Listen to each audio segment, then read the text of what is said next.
seorang anak yatim piatu yang sendirian, ditarik dari jalanan, dan dilemparkan ke dalam eksperimen brutal. Ilmuwan gila merencanakan untuk membentuknya menjadi senjata. Mereka mencabut identitasnya, menyebutnya subjek 17.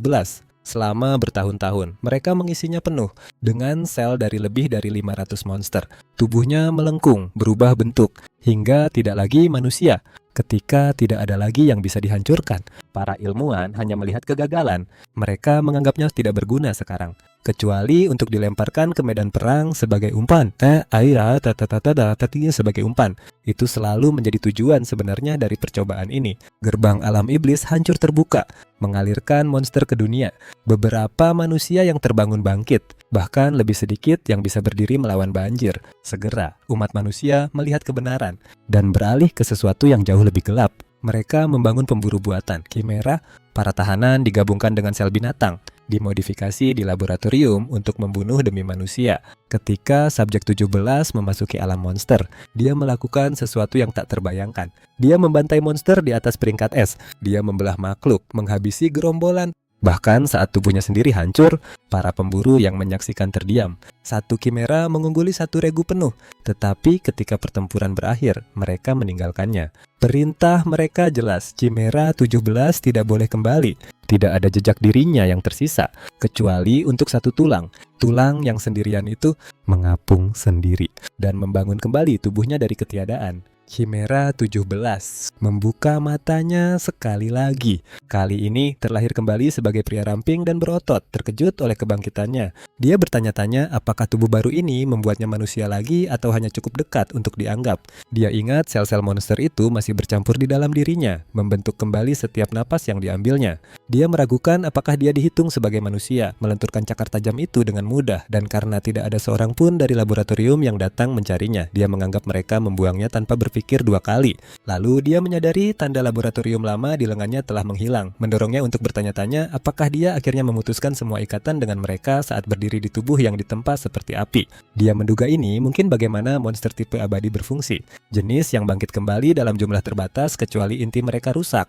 Namun satu hal tetap, para ilmuwan bersikeras bahwa sel-sel manusia dan sel-sel abadi tidak pernah bisa bergabung. Tetapi di sini dia berdiri dalam kendali penuh, memancarkan kekuatan mentah. Mungkin setiap efek samping memudar karena dia ingat kabut konstan di pikirannya seperti segel tumpul. Tetapi sekarang dia merasa jernih dan cukup bebas untuk mencoba menjadi manusia lagi. Eranya sebagai nomor 17 yang patuh telah berakhir. Label itu tidak berarti apa-apa. Jadi dia mencoba menggali nama aslinya. Sebuah kilasan ingatan menariknya kembali, di mana seorang ilmuwan tua memanggilnya pemarah tetapi tetap menyuruhnya untuk membantu orang-orang suatu hari nanti. Orang tua itu ingin dia menyelamatkan 1000 nyawa, tetapi saat itu dia tetap diam terpendam di bawah suasana hatinya yang berat. Kembali tersadar, dia menyebut janji itu tidak berguna dan tertawa pada gagasan bahwa seorang anak dari kumuh harus bermain pahlawan. Dia menatap langit yang bersinar, bentuk barunya menangkap cahaya seperti batu yang dipoles. Untuk sesaat, dia memikirkan balas dendam, lalu membiarkan pikiran itu memudar. Balas dendam membutuhkan target, dan setelah sekian lama kemarahan terasa seperti gema yang jauh. Ditambah lagi, tidak ada jalan kembali ke dunia manusia saat ini. Dia memperkirakan dia akan bertemu mereka pada akhirnya dan memutuskan untuk membiarkan masa lalu beristirahat sementara dia melihat ke depan. Dia mempelajari tubuhnya yang dibangun kembali, kokoh dan mengesankan. Cahaya lembut menyelimuti bagian bawahnya seperti penutup alami. Dia berkomitmen untuk hidup sebagai manusia sejati mulai sekarang untuk merebut kembali tahun-tahun yang diambil darinya. Saat dia berjalan pergi, dia menyadari dia perlu pakaian lebih cepat daripada nanti. Dia berusaha mencari sesuatu yang bisa dipakai, tetapi sebuah pemikiran aneh mengganggunya di tengah langkah. Dia tidak ingat kapan terakhir kali dia mengenakan sesuatu dan mencoba menebak bahan apa yang mungkin cocok, tetapi tidak mendapatkan jawaban. Jadi dia melakukan hal paling sederhana yang bisa dipikirkan. Dia mengamati sekeliling dengan fokus tajam, dan segera sesuatu menarik perhatiannya. Sebuah monster seperti burung yang jatuh tergeletak di depan, dan dia menganggap pertarungan wilayah yang mengakhiri hidupnya meskipun tidak ada luka yang terlihat. Dia menyimpulkan racun pasti menjadi penyebabnya, yang sebenarnya membantunya karena tubuhnya utuh dan ideal untuk dikuliti. Dia menggeser lengannya menjadi sebuah bilah besar, seperti mengambil alat sederhana, dan dia ingat dari laboratorium bahwa memotong dari perut sebelum anggota badan bekerja dengan baik. Chaon mulai bekerja, tetapi begitu dia mengiris, tubuh itu terbuka, kabut ungu mengalir keluar. Dia mengenalinya sebagai racun tetapi tetap tenang dan menghirupnya tanpa khawatir. Satu-satunya hal yang mengganggunya adalah bau, mengetahui bahwa dia sekarang harus membersihkan kulit itu. Setelah beberapa usaha, dia menyelesaikan pengulitan burung besar itu dan memutuskan hasilnya cukup baik untuk percobaan pertama. Dia menuju sungai untuk mencuci kulit itu. Tetapi ketika dia mengangkatnya kembali, dia kecewa menemukan bahwa kulit itu kaku meskipun sebelumnya terasa lembut. Jadi dia menganggap itu hanya sifat monster tersebut. Lalu tiba-tiba, sebuah ide tiba-tiba menyerangnya dengan kejelasan tajam. Dia meletakkan kulit itu datar dan mulai memukulnya seolah-olah dia sedang mengeluarkan ketegangan yang terakumulasi di tengah ayunan. Dia bertanya-tanya apakah trik memukul ini akan melembutkan kulit atau merusak segalanya. Setelah beberapa kali menghancurkan secara primitif, kulit itu kembali halus dan dia mengangkatnya dengan bangga. Bersembunyi di belakang mayat burung untuk berlindung, dia mulai membentuk bahan itu. Tetapi tiba-tiba, api menyala di kepala makhluk itu. Matanya terbuka lebar, menatap seolah dikhianati saat sedang dikuliti. Chaon dengan cepat menusukkan lubang-lubang melalui kulit itu, memasuki perlengkapan barunya. Lalu mengikatkan seutas tali di pinggangnya, berpose seolah-olah dia memiliki tempat itu. Dia melihat sisa racun di dalam kulit tetapi mengabaikannya, tidak sebanding dengan repotnya. Tepat saat itu, monster itu mengeluarkan jeritan tajam, membuat Chaon tersadar dari lamunannya. Itu bergerak liar, tampak mengerti apa yang terjadi, membuatnya terkejut. Dia mengira itu juga makhluk abadi, karena sebelumnya tidak bernapas. Dulu, dia pasti sudah membakarnya. Tapi sekarang, melihatnya lemah, dia tidak melihat gunanya. Chaon tersenyum, mengatakan burung itu beruntung. Dia memberitahu burung itu untuk menikmati kesempatan keduanya, lalu berbalik untuk pergi. Saat berjalan pergi, dia bercanda bahwa takdir mungkin akan mempertemukan mereka lagi. Kemudian, dia melangkah ke dalam gua, memeriksanya seolah sedang melihat properti. Tiba-tiba, seekor kaki 1000 raksasa jatuh di depannya. Tapi Chaon tetap tenang, itu melompat menyerangnya. Dia lebih fokus pada apakah tempat ini memiliki pencahayaan yang baik. Dengan satu ayunan halus, dia memenggal kepalanya, seperti menginjak serangga. Lalu dia pergi, sudah memutuskan untuk tidak memilih tempat ini. Selanjutnya, dia memasuki zona pegunungan bersalju, di mana seekor yeti membeku di tempat, mungkin karena melihat Chaon. Sepertinya dia sudah melawan mereka, tetapi memilih untuk tidak tinggal. Makanan akan menjadi masalah di sini. Kemudian dia memeriksa hutan, tetapi jamur di sana berbau sangat busuk seperti ikan busuk yang dipanaskan dalam ruangan sempit. Dia terus berburu dari terowongan kadal yang menyeramkan. Sebuah gua gunung berapi yang mencurigakan hangat, tetapi tidak ada yang terasa benar. Akhirnya, dia mencapai tebing dan melihat pemandangan. Terkejut bahwa sesuatu di alam iblis bisa terlihat sedamai ini, dia mulai mengintai, lalu melompat santai dari tebing, mendarat dengan kekuatan yang bisa mematahkan tulang pria lain. Dia melihat air jernih dan banyak ikan yang berenang di bawah, beberapa ikan monster bahkan melompat keluar untuk menggigit. Dia mempertimbangkan untuk memanggang satu seperti makanan api unggun. Tempat ini terasa sempurna, sumber ikan alami, udara segar, dan bunga-bunga bermekaran di sekeliling. Dia memutuskan ini adalah tempatnya, saatnya membangun rumah dan menamakannya Rumah Cheon Du Won. Di tempat lain, jauh di dalam alam iblis, udara berdesis, sebuah portal terbuka, meluncurkan sesuatu keluar. Sesuatu itu menghantam tanah dengan suara gemuruh yang memekakan telinga. Dari asap, sebuah sosok robotik berdiri. Ia memindai area, lalu bertanya apakah ini benar-benar alam iblis. Ia berhenti untuk menghirup udara, memandang bunga-bunga cerah, menyerap semuanya, dan memutuskan ini adalah tempat yang sempurna untuk membangun rumah Cheon Du Won. Ia mulai dengan menembakkan sulur dari jarinya, membersihkan ruang dengan cepat. Dalam satu tebasan yang halus, setiap pohon tumbang. Dengan pembersihan selesai, ia menarik batang kayu yang dipotong bersama-sama menggunakan sulur yang sama untuk bangunannya. Segalanya berjalan lancar sampai ia menyadari tanah terasa tidak rata. Jadi ia meratakannya dengan lebih banyak kerja sulur. Mencabut akar, meratakan tanah sampai bersih dan rata. Ia mulai meletakkan balok kayu dan menempatkan balok utama di posisi. Ia bergerak tanpa berpikir, bertanya-tanya apakah ini yang disebut kebebasan berkehendak. Sekarang bahwa ia sedang membangun sesuatu yang menjadi miliknya. Ia meletakkan papan lantai dan memutuskan untuk menggunakan lendir monster siput sebagai pengganti paku. Ia mengeras seperti batu dan mungkin membuat tempat ini tahan air, yang terdengar cukup baik. Setelah kerangka selesai, ia menambahkan beberapa detail, menggantung benang sutra dari kepompong di atas atap. Ini membuat tempat itu terasa lebih aman, seperti monster tidak akan berani mendekat. Rumah itu akhirnya terlihat nyata. Lalu ia berhenti sejenak, berpikir tentang apa yang masih dibutuhkan oleh sebuah rumah yang nyata. Ia ingat lab dulu memutar video rumah manusia dari sebelum gerbang dibuka. Kebanyakan rumah memiliki hewan peliharaan atau taman, karena hewan peliharaan bukan pilihan di sini. Ia memilih untuk menanam sesuatu sebagai gantinya. Setelah berpikir sejenak, Sebuah ide tiba-tiba muncul, mandragora mungkin cocok, terutama karena ada puncak bersalju di dekatnya, sempurna untuk mereka. Dia melintasi salju dan mengingat mandragora yang tumbuh subur di pegunungan yang dipenuhi mana, salju di sekelilingnya. Mengingat kembali hari ketika dia dibawa ke laboratorium, anehnya, dia melihat momen itu sebagai titik balik. Menjadi kimera berarti tidak lagi takut pada dingin atau kelaparan. Akhirnya, dia merasakan mana yang kuat di dekatnya, kini semakin dekat. Ternyata dia melihat akar mandragora di depan. Mereka terlihat seperti ikan berdaun, mudah stres dan mati karena perubahan kecil. Jadi dia memilih yang paling muda, berharap mereka akan beradaptasi lebih baik. Dia dengan hati-hati menarik 3 akar, bersiap untuk teriakan yang terkenal, tetapi tidak mendengar apa-apa. Dia melihat yang pertama mendengkur dengan damai, sepenuhnya tertidur. 2 yang berikutnya dia ambil kemudian, juga tertidur nyenyak, bahkan menggumam dalam mimpi mereka. Itu membuatnya terkejut sejenak sampai dia ingat bahwa laboratorium membuat mereka berteriak dengan menumbuhkan mereka dalam mana rendah di bawah tekanan ekstrim. Mungkin keheningan ini berasal dari berada di alam iblis sekarang, atau mungkin mereka melihatnya sebagai kerabat. Itu masuk akal karena dia juga bagian mandragora. Dia dengan lembut menyelipkan mereka di pinggangnya, lega mereka tenang. Dia bertanya-tanya apakah suatu hari dia bisa meminta beberapa sulur akar untuk menyeduh teh atau mungkin ngemil buah mereka.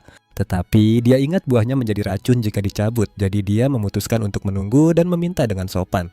Saat itu, dia merasakan pemburu di dekatnya dan bertanya-tanya mengapa ada yang mendaki gunung mematikan ini kecuali terpaksa. Namun, dia menuju ke arah mereka, berpikir dia mungkin bisa mendapatkan beberapa batu gerbang. Seorang pemburu mengeluh bahwa mereka telah ditinggalkan dan dibiarkan mati, digunakan sebagai umpan. Yang lainnya berteriak padanya untuk fokus saat kelinci monster menyerang dengan cepat. Makhluk-makhluk itu melompat dengan mulut lebar, dipenuhi tentakel dan gigi. Seorang pemburu melemparkan penghalang tepat waktu untuk memblokir mereka. Tetapi dia tahu itu tidak akan bertahan. Sudah berharap dia mengambil pekerjaan yang lebih aman. Penyesalan mengalir saat dia mulai berteriak minta bantuan. Lalu perisainya hancur menjadi tidak ada. Orang kita jatuh dari langit seperti meteor dan kedua pemburu membeku. Terkejut melihat seseorang muncul dari udara tipis seolah itu hal biasa. Kehadirannya saja sudah cukup untuk mengguncang para monster dan mereka melarikan diri tanpa perlawanan. Meninggalkan 2 pemburu yang tertegun saat makhluk kelas B lari dari seorang pria setengah telanjang. Mereka berlari maju, mengucapkan terima kasih padanya.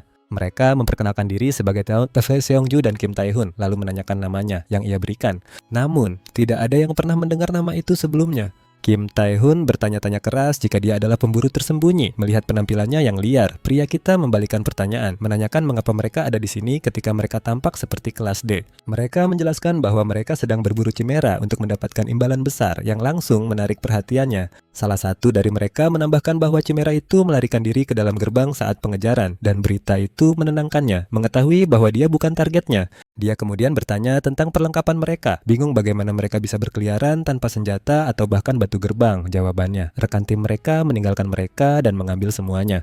Ternyata, itu adalah rencana dari awal. Sesuatu yang sekarang dia sesali karena tidak melihatnya lebih awal.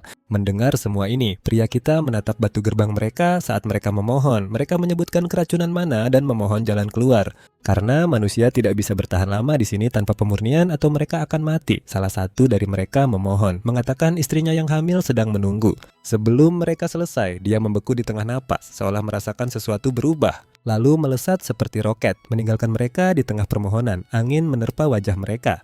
Di tempat lain, robot seperti chimera berdiri sendirian di tepi tebing.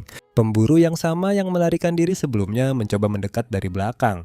Namun makhluk itu perlahan berbalik untuk menghadapi mereka.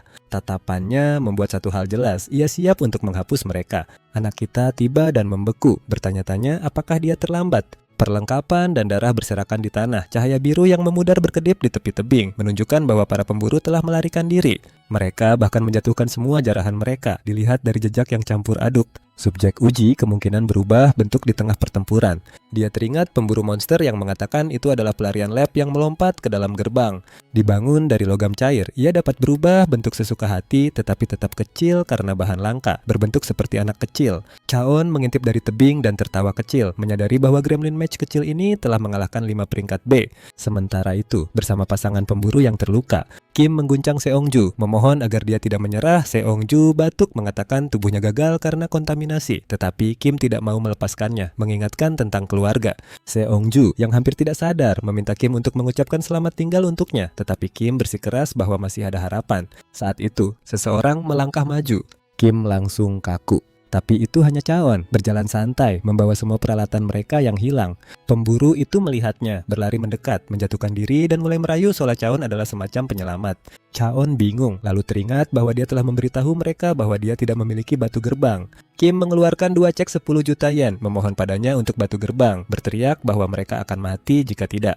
Chaon menatap uang tunai itu, menghitung dalam hati, itu tidak berguna di sini, tetapi di dunia manusia sangat berharga. Jadi dengan mengangkat bahu dan sedikit iba, dia menyerahkan batu gerbang. Kim membungkuk dalam-dalam, berterima kasih padanya seperti seorang pria yang terlahir kembali, berjanji untuk mengingat ini selamanya. Dia berlari ke Seongju sambil berteriak bahwa mereka akhirnya akan pergi, sementara Chaon hanya bertanya-tanya di mana menyimpan uang itu. Saat mereka bergerak menuju gerbang, Chaon dengan santai bertanya tentang harga batu gerbang dan mendengar bahwa harganya telah mencapai 1 juta yen. Sangat rendah hati, dia mengatakan itu terlalu banyak untuknya. Lalu meletakkan tangan di bahu Seongju, mengatakan bahwa dia akan memberikan beberapa kembalian sebagai gantinya. Kim tertegun, menyadari bahwa Chaon sedang menyalurkan mana ke temannya.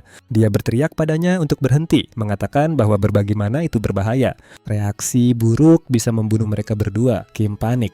Tetapi kemudian Seongju terbangun, seperti diribut, korupsi hilang. Dia memeluk Kim, menangis, sementara Kim hanya berdiri kaku, terharu. Chaon berbalik untuk pergi. Seongju berteriak bahwa dia tidak akan pernah melupakan ini, sementara Kim masih mencoba memahami siapa sebenarnya Chaon. Chaon kembali ke rumah dan berhenti sejenak di luar, menghembuskan napas perlahan, merasakan tidak ada ancaman di dekatnya. Mandragora mulai bangun, daun-daunnya terkulai dan tidak bernyawa. Itu adalah tanda bahaya yang segera dia menanamnya dengan cepat setelah mereka berada di tanah. Dia bertanya-tanya apakah mereka akan pulih, tetapi mereka masih tampak menderita. Dia mengamati wajah mereka yang sedih, berpikir bahwa mereka mungkin kelaparan atau merindukan rumah lama mereka. Untuk menguji tebakan kedua, dia menyalurkan sedikit mana ke dalam tanah. Tanaman-tanaman itu tumbuh dengan cepat seolah-olah baru saja mengonsumsi kafein, membuatnya tersenyum. Sambil mengobrol dengan teman-teman daunnya, dia merasakan seseorang di belakangnya. Dia curiga itu adalah makhluk mesin yang dikejar para pemburu. Meskipun aneh rasanya makhluk itu mengikutinya ke sini. Dia memilih untuk mengabaikannya untuk saat ini. Sebagai gantinya, dia menyimpan uang dan menggali melalui tas rampasan. Ternyata dia mendapatkan jackpot dengan pakaian cadangan, peralatan memasak, dan kantong tidur. Wajahnya bersinar ketika dia melihat sekantong ramen. Dia belum memakannya sejak di panti asuhan. Perutnya keroncongan, jadi dia memutuskan untuk memasaknya segera. Dia mengikuti instruksi sebaik mungkin, mengambil air dari danau, tetapi tidak bisa menentukan jumlahnya. Sebelum dia menyelesaikan itu, ikan-ikan tajam dari danau mulai melompat seolah-olah ingin menggigit. Dia ingat orang-orang melemparkan apapun untuk menambah rasa. Jadi dia mencabut satu sisik dari ikan dengan cepat. Dia mencari lebih banyak menemukan telur berbentuk kapsul, lalu mengambilnya. Tidak ada bawang hijau di dekatnya, jadi dia memilih daun pohon sebagai gantinya. Dia melemparkan semuanya ke dalam panci dan menganggap itu sudah cukup baik. Saat itulah robot itu akhirnya muncul, memegang perutnya seolah-olah kelaparan, menatap panci. Chaon menyalakan api, menyadari tidak ada aturan tentang kapan harus menambahkan ikan. Jadi dia mencampurkan semuanya untuk direbus bersama. Saat uap mulai naik, tanaman monster mulai mual. Chaon bertanya-tanya apakah ramen selalu berbau seburuk ini. Aroma itu mengenai robot, membuatnya goyang karena lapar. Robot itu melayang lebih dekat, jelas ingin mencicipi. Lalu tiba-tiba, robot itu berubah menjadi anak anjing dari lab. Ia ingat manusia seperti anjing dan berjalan pincang ke arahnya. Ia berpura-pura mengerang untuk mendapatkan belas kasihan, tetapi Chaon hanya menatap kosong. Tidak tertipu sama sekali. Dia tahu itu adalah trik murah dan pincangnya palsu. Melihat anak anjing itu beraksi, dia menduga makhluk itu masih naif, terkejut bisa melarikan diri dari lab sendirian. Sambil bermain-main, dia bertanya apakah anjing itu ingin mencoba ramen. Anjing itu langsung mulai mengeluarkan air liur. Namun di depan mereka mendidih panci kekacauan yang bisa membunuh seseorang. Meski begitu, mereka berdua memilih untuk mencobanya. Anjing itu terhenti memproses rasa, tapi Chaon mendapatkan hantaman dengan sebuah kenangan. Malam hotpot di panti asuhan.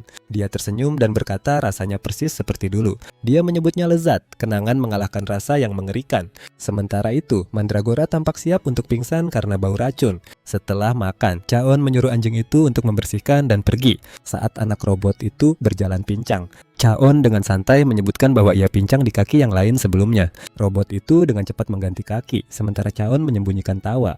Setelah mencuci piring, Dia menangani cucian, memukul pakaian yang tertutup serbuk sari dengan tongkat seperti gaya lama.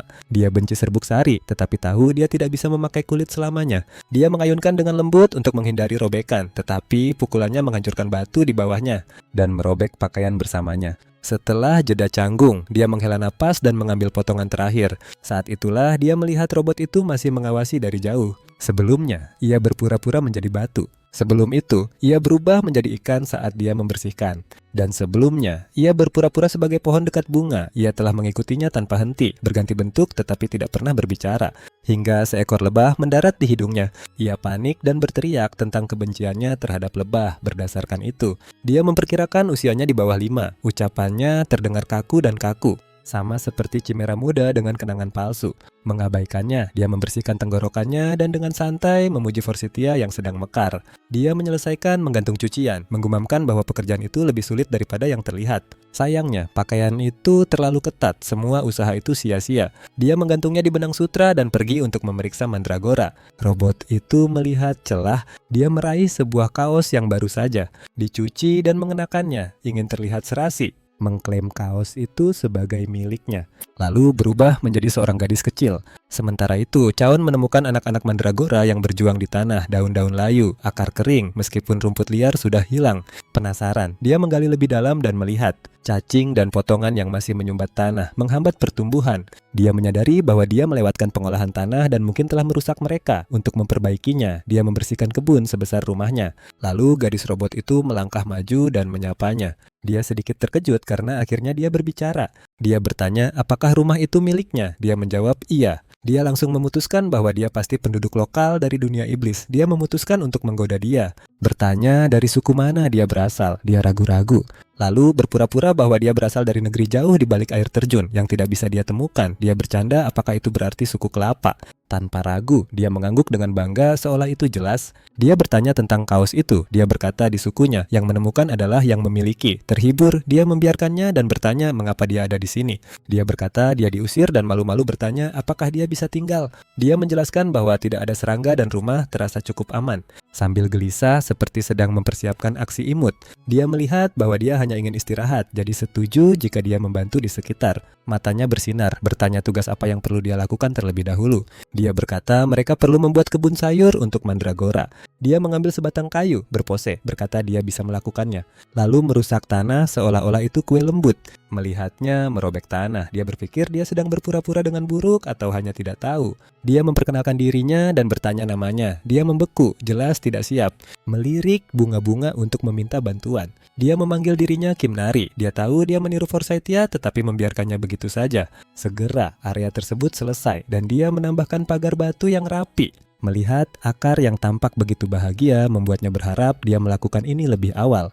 Tetapi kemudian Nari tiba-tiba menjadi diam. Dia memperhatikan dan bertanya mengapa dia meneteskan air mata. Dia mengatakan bahwa mandragora mengingatkannya pada teman-temannya, membuatnya terhenti. Apakah persahabatan bisa ada di laboratorium? Sebelum dia bisa mengatakan apa-apa, suara teriakan tajam menggema di seluruh hutan. Dia memberitahunya bahwa itu hanya monster yang berburu, suara biasa di sini. Tetapi dia meringkuk, khawatir dan mengatakan dia melihat anak ayam sebelumnya. Sekarang dia takut anak ayam itu dalam bahaya. Dia mengangguk. Dia menambahkan bahwa anak ayam itu terlihat sudah terluka. Dia menjawab dengan belak-belakan, kemungkinan besar akan dimakan. Melihatnya bergetar. Dia menyadari bahwa dia ingin membantu tetapi tidak bisa bertindak. Dia bergumam bahwa dia tidak bisa menyelamatkan monster dan dia menyadari pencucian otak masih menguasainya. Jadi alih-alih memberitahunya, dia dengan lembut mengatakan anak ayam itu mungkin selamat jika dia kembali. Itu saja yang dibutuhkan. Dia berlari pergi. Di hutan, monster tawon dengan rahang yang terpelintir mendekati anak ayam yang terluka. Salah satu menyelam untuk membunuh. Nari menerjang seperti misil, menendang kepala monster itu hingga terlepas. Berteriak bahwa dia akan melindunginya tidak peduli apapun. Di tengah pertarungan, pikirannya kembali ke laboratorium. Dia selalu menduduki peringkat pertama dalam ujian tempur, yang berarti yang lain terpaksa masuk ke eksperimen brutal. Mereka membencinya karena itu. Mereka mencuri mainannya, menjatuhkannya, memberitahunya untuk kalah sekali, mengatakan mereka lebih suka dia tidak ada, lalu menendangnya saat dia terbaring diam, bingung. Sekarang menghadapi monster, dia berteriak kepada mereka untuk berhenti, mengatakan bahwa mengeroyok itu salah, lalu memukul tawon terakhir. Ke dimensi berikutnya, di rumah, Chaon memberi mana pada akar mandragora, seperti ayah tanaman yang santai, nari kembali, berlari secepatnya, menggendong anak ayam, berteriak bahwa anak ayam itu tidak akan bangun. Dia memberitahunya untuk bernapas saat dia bersandar. Sesuatu tentang anak ayam kecil itu terasa aneh akrab. Nari terus menangis, takut itu mungkin mati. Chaon tetap tenang dan menawarkan untuk memeriksanya. Dia meraih ke bawah, mengalirkan sedikit mana ke bola bulu itu, lalu bersantai, melihat bahwa itu bukan luka fatal. Setiap mana monster membawa jejak masa lalunya, bahkan jika yang ini berubah warna dan menyusut. Chaon segera tahu bahwa itu adalah makhluk yang pernah dia kuliti. Dia berpose seperti detektif, bertanya-tanya bagaimana makhluk itu bisa sekecil itu. Kim terus bertanya apakah makhluk itu sekarat. Dia memberitahunya bahwa makhluk itu hanya kelaparan, tidak terluka. Dia mengatakan bahwa dorongan mana seharusnya cukup makhluk itu akan pulih jika mereka membiarkannya sendiri. Tetapi Kim tiba-tiba terjatuh ke dalam spiral ingatan, terseret kembali ke laboratorium. Dia melihat boneka yang robek. Dengan suara bergetar, dia bersikeras bahwa mereka tidak bisa meninggalkannya. Saat makhluk itu terjatuh seperti pancake yang sedih, memeluknya erat, dia mengeluarkan tatapan puppy eyes dan meminta untuk menyimpannya, berjanji akan merawatnya. Chaon tersenyum, memperingatkan bahwa makhluk itu mungkin akan tumbuh besar, tetapi dia membalas bahwa dia akan memberinya makan lebih sedikit. Dia menyerah, matanya bersinar, dan bercanda bahwa makhluk itu mungkin akan menjadi burung penjaga baru mereka. Bola bulu itu membuka matanya, berkedip bingung. Kemudian mengunci pandangannya pada Chaon dengan pengenalan. Makhluk itu mengeluarkan suara cowok rendah yang mencurigakan. Kim terkejut mengangkatnya, berteriak bahwa makhluk itu akhirnya berbicara, sementara burung itu melihat sekeliling dengan ketakutan.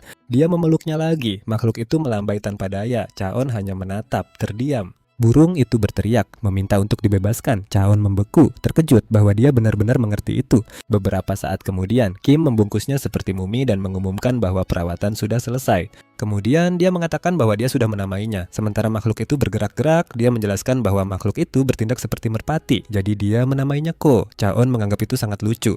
Burung itu mendesis, mengomel pada Kim tentang nama yang bodoh itu. Dia tidak mengerti sepatah kata pun, jadi dia menuangkan air di kepalanya, berpikir bahwa makhluk itu haus. Kemudian dia berhenti, bingung, bertanya mengapa makhluk itu terlihat seperti balon air sekarang.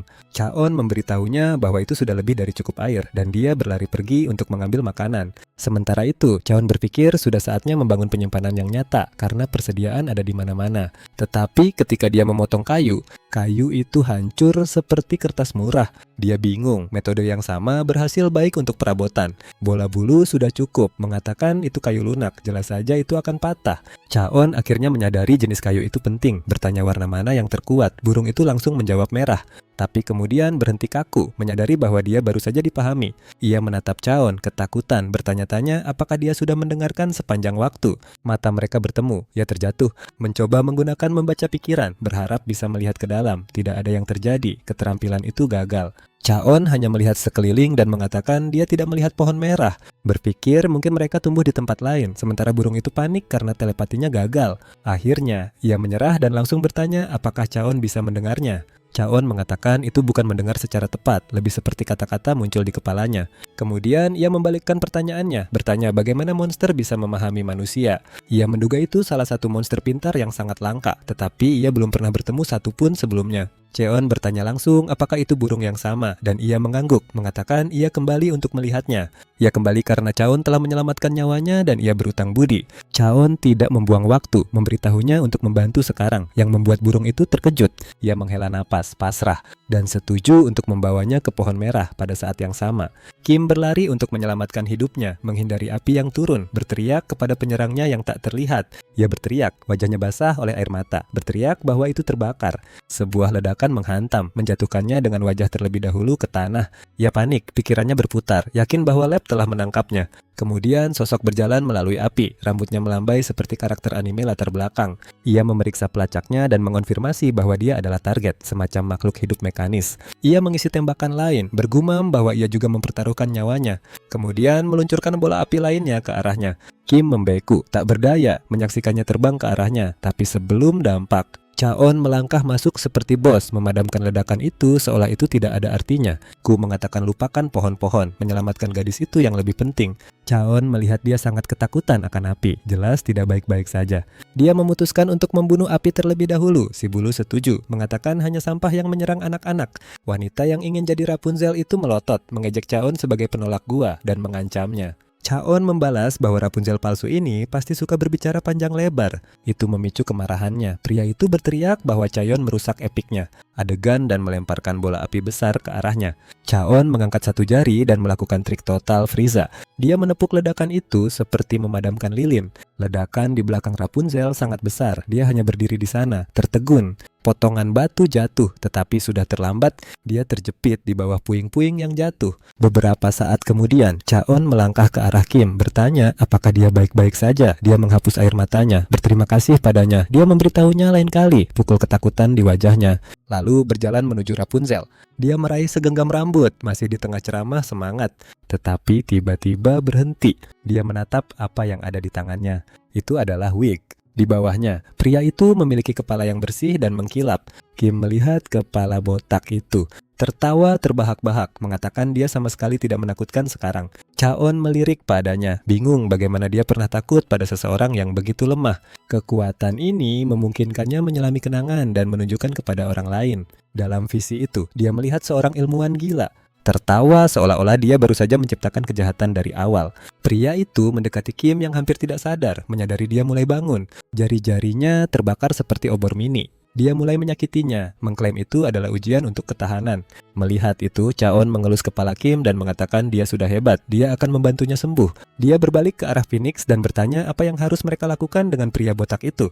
Mata Kim berkilau dengan rencana jahat. Mereka mengikat pria itu ke sebuah batu besar bersama-sama dan meninggalkannya menggantung di tepi air terjun. Kim berkata airnya akan mendinginkan semangatnya. Dia terbangun bingung, menyadari ini bukan yang dia harapkan. Kim menyilangkan tangannya, memanggilnya pria botak jahat lagi. Chaon memberitahunya untuk tidak menilai dari penampilan.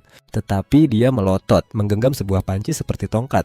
Gu bertanya apa yang dia lakukan. Chaeyeon mengatakan dia sedang mengambil air untuk ramen. Kim bersinar ramen ikan adalah favoritnya. Dia bercanda jika sukunya juga memakannya. Dia terdiam sejenak, lalu dengan bangga mengatakan suku kelapa menyukainya. Sementara itu, Baldi mengevaluasi situasi, berpikir bahwa penculiknya pasti kelas atas, mungkin lebih dari itu. Saat mereka mengumpulkan bahan ramen, dia hanya menatap dalam diam. Berpikir bahwa makan mie di samping pria yang terikat terasa terlalu liar. Kim melompat keluar dari air sambil memegang 3 monster ikan. Orang kita memberitahunya untuk menyimpan satu, membuang yang lain. Ini bukan warung makanan laut. Baldi mengamati, terganggu dan bingung, bertanya-tanya apakah ramen sekarang akan terasa seperti lumpur laut. Dia memperhatikan panci yang meluap dan mulai meragukan apakah mereka bahkan tahu apa itu ramen. Tepat sebelum mereka menghancurkan panci itu, dia berteriak, memohon untuk dibebaskan, mengatakan dia akan memasak sebagai gantinya. Segera, Baldi berdiri di meja kayu mereka, terlihat anehnya teatrikal, seolah-olah dia membintangi acara masak imajiner. Dia bergumam bahwa ramen mungkin terlihat mudah, tetapi saat ini, seluruh masa depannya tergantung pada mangkuk tunggal ini, mata-mata mengawasinya. Dia menyebut ramen sebagai makanan suci, memilih metode dasar karena itu yang dia tahu. Dia memperkirakan air untuk 3, lalu menunggu hingga mendidih. Kemudian menjatuhkan mie dan campuran kuah. Dia memperkirakan 4,5 menit, mulai menghitung detak jantung sebagai gantinya. Pada sekitar 200 detak, dia mengangkat mie untuk mendapatkan udara, untuk mengunci gigitan kenyal. Ketika sudah selesai, dia menghela napas, berharap ada kimchi. Tetapi di dunia iblis ini harus cukup. Dia menyajikan ramen dengan bangga. Mereka terdiam sejenak, benar-benar terkejut. Kemudian mulai menyantap. 1 gigitan dan mereka berada di surga rasa. Kim dan bola bulu menatap, dikhianati oleh rasa. Chaon melamun, melahap mangkuknya seolah itu adalah sebuah misi. Kemudian mereka semua duduk kenyang, tidak bergerak. Sementara Baldi bergerak, menunggu penilaian mereka. Chaon melihat ke arah, bertanya hadiah apa yang dia inginkan untuk makanan tingkat dewa ini. Tanpa ragu, pria itu berlutut memperkenalkan dirinya sebagai Nam Giseok, memohon untuk dilatih. Chaon menyipitkan mata, tidak yakin pelatihan seperti apa yang dimaksud.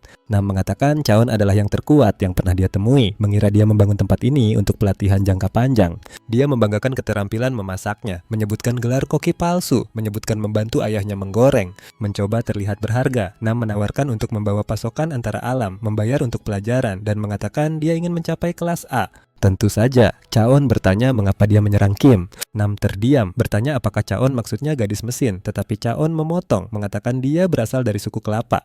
Nam cepat-cepat mengikuti, mengatakan itu bersifat pribadi, bukan untuk ketenaran atau uang, bahkan tidak peduli padanya, hanya ingin lulus ujian. Chaon menyilangkan tangan, memberitahunya untuk bersiap untuk bertarung, tetapi sebelum Nam bereaksi, Kim Nari maju, ingin rematch dengan Paman Api. Nam tersenyum, memperingatkannya untuk tidak menganggapnya remeh. Chaon bertanya apakah dia bisa memecahkan adamantit. Itu lebih keras daripada berlian. Nam mengatakan hanya kelas A yang bisa melakukannya, lalu berkedip, dan Kim menghancurkannya. Bersama dengan egonya, Nam terlahir dengan bakat yang sangat luar biasa. Dia terbangun pada usia 8, sementara kebanyakan anak masih kesulitan dengan matematika. Dia berlatih tanpa henti, naik dengan cepat sehingga pemburu yang lebih tua merasa cemburu. Pada usia 20, dia mencapai peringkat B+ dengan potensi serius. Dia bermimpi menjadi legenda, nama yang ditakuti di seluruh alam. Namun takdir membalas, tepat ketika orang biasanya terbangun, garis rambutnya mulai menghilang. Sepanjang usia 20-annya, rambut tebal memudar menjadi kenangan, hingga hanya kilau yang tersisa dan kepercayaan dirinya pun memudar bersamanya. Ia mencoba setiap obat, tetapi dokter menyuruhnya untuk menyerah. Dan begitu saja, anak emas dengan keterampilan dan pesona kehilangan segalanya. Tanpa kepercayaan diri, pertumbuhan pemburunya terhenti. Hingga suatu hari yang aneh, ia melihat wawancara TV dengan Dr. Han, seorang peneliti yang menemukan logam cair di alam iblis. Orang tua itu mengatakan bahwa logam itu tumpah di kulit kepalanya dan pada usia 90 memberinya rambut yang halus. Nam hampir meneteskan air mata karena harapan. Ketika ditanya tentang mengobati kebotakan, dokter itu malah mengungkapkan bahwa ia menggunakan logam itu untuk membangun makhluk mesin. Nam hampir kehilangan akal, berpikir bahwa rambut jauh lebih penting daripada pemanggang roti yang bisa berjalan. Beberapa hari kemudian, ia mendengar makhluk mesin itu melarikan diri ke alam iblis. Karena tempat itu tidak memiliki aturan, ia mengejarnya, berharap bisa menuangkan logam itu langsung ke kulit kepalanya yang berkilau. Namun kenyataan menghantam keras ketika seorang anak menjatuhkannya. Chaon mengatakan Nam tidak berhasil mengenai sasaran, menyuruhnya untuk berlatih lebih keras atau tetap tidak memenuhi syarat. Nam bersumpah akan memperbaiki diri. Sementara Chaon menyelesaikan pembangunan rak kayu merah. Ia berterima kasih kepada Gu atas ide itu, lalu melirik Nam meski setelah dipukuli. Orang itu terlihat fokus, stabil. Ia memanggil sabit menyala. Gu mengatakan Nam cukup baik dengan api, namun masih kalah dari seorang anak. Chaon menjawab Kim bukan anak biasa. Dan saat duel berlanjut, itu menjadi jelas. Nam melompat, mengayunkan sabitnya yang menyala. Namun Kim mencair menjadi cairan dan menghindar dengan bersih sebelum ia bereaksi. Dia membentuk kembali dan menendangnya di wajah, meluncurkannya. Ia menghantam tebing dengan suara keras. Kim berdiri dengan bangga, mengatakan bahwa dia tidak takut api sekarang. Nam terbaring di sana, terkejut, bertanya-tanya apakah ini batas kemampuannya. Tapi dia bangkit lagi, menolak untuk menyerah, meminta ronde kedua. Kemudian berhenti, menyadari darah mengalir dari hidungnya. Chaon bertanya sudah berapa lama dia di sini. Nam mengusap wajahnya, mengatakan 9 hari. Chaon memperingatkan bahwa tinggal lebih lama berarti mati karena korupsi mana. Nam mengangguk. Chaon kemudian mengatakan bahwa Nam memiliki potensi kelas A yang nyata, yang membuatnya terkejut. Nam mengatakan bahwa dia dulu berpikir gagal dalam ujian pemburu selama bertahun-tahun, berarti tidak ada harapan. Dia telah gagal 6 kali. Tapi Chaon memberitahunya untuk tidak menyerah, mengatakan mananya hanya perlu matang, menyuruhnya untuk memurnikannya di rumah. Nam membungkuk, memanggilnya saudara, merasa bersyukur. Chaon berjanji akan membawanya ke peringkat A. Segera, Nam berdiri di dekat portal. Dia bertanya apakah mereka ingin sesuatu. Semua berteriak ramen. Kim memberitahunya untuk berhati-hati. Nam mengatakan dia akan menang lain kali. Sebelum pergi, dia bertanya apakah ada yang melihat wig-nya. Cheon mengangkat bahu, tidak tahu. Setelah dia menghilang, Gu mengatakan dia tidak yakin mereka harus mempercayainya. Chaon bertanya apa maksudnya. Gu mengatakan Nam mungkin mengkhianati mereka, membawa pemburu lain. Chaon bertanya apa perasaan instingnya. Gu dengan tenang mengonfirmasi bahwa Nam jujur. Itu membuat Chaon semakin bersemangat untuk melatihnya. Kim akhirnya bertanya apakah dia mengerti tentang hal-hal yang tidak penting. Dia mengangguk. Dia dengan santai mengatakan bahwa dia bahkan membangun rak berkat burung itu. Bertanya apakah itu terlihat rapi. Kim mengatakan terlalu gelap untuk melihatnya.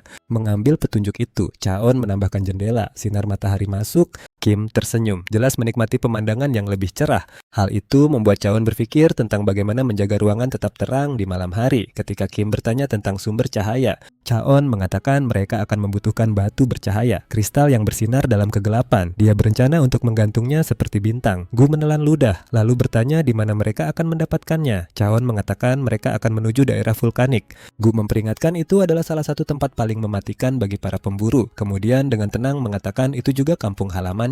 Chaon menangkap perubahan nada suara Gu. Kim juga merasakannya. Dia berbalik kepada Chaon, bertanya apa yang dikatakan burung itu karena terdengar kesal. Chaon mengatakan Gu khawatir tentang kembali ke sana dan menawarkan untuk pergi sendirian. Kim langsung menolak, mengatakan bahwa dia tidak takut api lagi dan ingin ikut. Chaon melihat Gu yang menghela napas, mengatakan dia juga akan bergabung, ada beberapa hal yang harus dilakukan di sana juga. Dan begitu saja, seluruh kru siap untuk perjalanan berikutnya, sementara Chaon mengemas peralatan. Akar mandragora di ladang bermain dengan wig hilang milik Nam tanpa menyadari kesedihannya. Jauh di bawah batuan vulkanik, tanah bergetar saat sesuatu bergerak. Sebuah bentuk monster mengangkat kepalanya dan melolong melalui jurang yang terbakar. 3 tempat di alam iblis tidak boleh dimasuki bahkan oleh pemburu terkuat. Zona vulkanik adalah salah satunya. Abu yang mengapung membakar kulit saat bersentuhan, dan gasnya bisa melelehkan paru-paru seketika. Tapi Kim, dia mencelupkan kakinya ke dalam lava seolah itu air mandi hangat. Phoenix hanya menatap, terdiam. Dia menyadari bahwa dia jelas bukan manusia, tetapi yang benar-benar mengganggunya adalah Chaon juga baik-baik saja. Chaon hanya mengatakan bahwa dia adalah pemburu chimera. Dia mungkin terlihat manusia sekarang, tetapi dia membangun kembali dirinya setelah berubah. Kemudian dia bertanya kepada Phoenix apakah tidak apa-apa bergabung dengan mereka. Fluff mengatakan bahwa apapun lebih baik daripada sendirian lagi. Menyaksikan percakapan mendalam mereka berlangsung. Kim cemberut ingin ikut. Saat itulah dia ingat bahwa dia pernah bertanya tentang masa lalunya. Dia hanya tertawa, mengatakan tidak perlu lagi. Dia sudah tahu bahwa dia berasal dari alam iblis, sama seperti dia. Kemudian mereka mulai mendaki gunung berapi. Kim menunjuk ke awan tebal asap yang naik dari puncak. Di atas, mereka akhirnya melihat glowstone. Tapi di bawah, seekor kodok api raksasa sedang menangis. Kim melihat satu lagi di dekatnya. Gu dengan cepat menyusun semuanya. Jantan itu berduka, betina mati di tengah perjalanan, telurnya kepanasan di punggungnya. Phoenix menjadi diam, merasakan kesedihan itu. Saat itulah Chaon mendapatkan ide. Dia memberitahu Kim untuk tetap di tempat. Kemudian melompat langsung ke kawah gunung berapi. Dia mendarat tepat di depan kodok itu.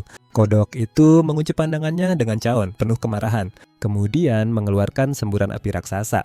Chaon berlari melaluinya tanpa terpengaruh, dan dengan lembut menyentuh hidungnya dengan jarinya. Binatang itu langsung jatuh.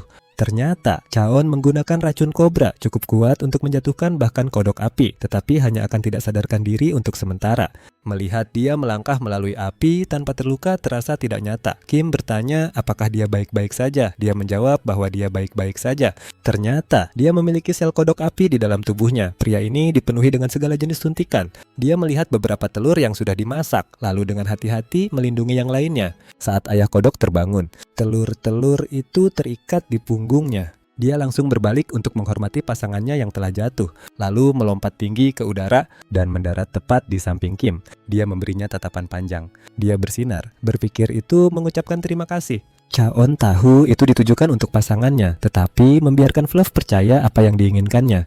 Kemudian Kim mulai mengangkat batu, hampir sebesar kepalanya. Dia memperingatkannya untuk tidak menjatuhkan satu pun di kakinya. Phoenix itu terjatuh, kehabisan tenaga, berpikir tentang bagaimana dia pernah melempar batu besar untuk bersenang-senang. Chaon memberitahunya bahwa dia tidak perlu membantu dan seharusnya pergi menemui teman-teman lamanya. Itu membuat Fluff marah. Dia mengepakkan sayapnya, berkata monster tidak memiliki teman. Dia hanya ingin meninggalkan beberapa hadiah. Pahlawan kita tidak tahu monster cerdas bisa merasa kesepian. Fluff itu bingung, mengakui bahwa dia menyesal tidak mengucapkan selamat tinggal. Kemudian suaranya berubah, dia menjadi serius. Dia berkata memahami keindahan hidup adalah berkah dan kutukan. Dia harus melihat kaumnya melahap tanpa berpikir, merasa seperti Einstein di antara binatang yang tidak memiliki akal. Untuk menghindari kesepian, dia meninggalkan mereka. Sekarang, dia tidak peduli apakah mereka berhasil. Saat Phoenix menarik batu lainnya, batu itu terlepas dan jatuh ke bawah. Kim mendengar suara retakan dan melihat telur terbuka. Dia khawatir Phoenix itu menghancurkannya. Tetapi Chaon menjelaskan bahwa cangkangnya keras, bayi itu harus keluar sendiri. Kim merasa kasihan, menyarankan mereka membawanya pulang. Fluff berteriak bahwa itu berbahaya jika menetas. Chaon ingat sarang yang aman dan memutuskan mereka akan membawanya ke sana. Kim sangat senang membawanya, sementara Gu berkata ini adalah pertama kalinya dia melihat telur yang aneh seperti itu. Dia menyalahkan Gu karena telah memecahkannya. Chaon meyakinkan Fluff bahwa dia akan melindungi mereka, lalu mereka kembali menambang. Kemudian ketika mereka kembali, dia menemukan Nam menunggu, bersemangat untuk lebih. Nam berlari masuk, mengambil tas, mengatakan dia cukup kuat. Chaon memperingatkan bahwa itu berat. Tas itu jatuh seketika. Nam mengeluh, bertanya-tanya apa yang ada di dalamnya. Chaon memperhatikan bahwa wajahnya mulai basah dan dengan lembut bertanya tentang perban di wajahnya. Dia berpikir Nam dipukuli dan mengatakan dia tidak menyangka Nam adalah orang yang seperti itu. Nam langsung pergi, bingung, mengatakan dia akan menyiapkan makanan. Kemudian Kim bertanya apa yang dilakukan Chaon dengan batu bercahaya itu. Dia mengatakan bahwa dia sedang mengukirnya menjadi cahaya. Rahang Kim ternganga melihat ide jeniusnya, membantu kodok api menunjukkan bahwa hatinya sama besarnya. Dia mengatakan bahwa Chaon sekarang benar-benar memberikan energi ayah. Tapi ketika dia menyebut ayahnya dari suku kelapa, Nam langsung diam. Di suatu tempat di dekatnya, Phoenix bersantai di bawah matahari terbenam yang hangat. Hingga 3 gremlin kacau menyerangnya, bertumpuk seperti menara. Mandragora di atas melompat dari yang lainnya, kemudian meluncurkan serangan berputar. Tapi dia tidak berbahaya memantul dari puffball, masih berjemur. Kemudian Nam mengeluarkan hidangan ubi jalar yang sedang tren di kalangan anak-anak. Dia bangga dengan itu, mengetahui bahwa itu terlihat hebat tanpa usaha. Kim dan Gu benar-benar terkesan, tapi Chaon ingin jawaban sebelum mereka makan. Nam enggan untuk berbicara. Kemudian mengakui bahwa dia diserang oleh peringkat A saat menuju untuk mendaftar di asosiasi pemburu. Mereka menyuruhnya berhenti mencemari aura mereka dengan menghirup udara mereka. Dia tersulut, melawan, dan hancur.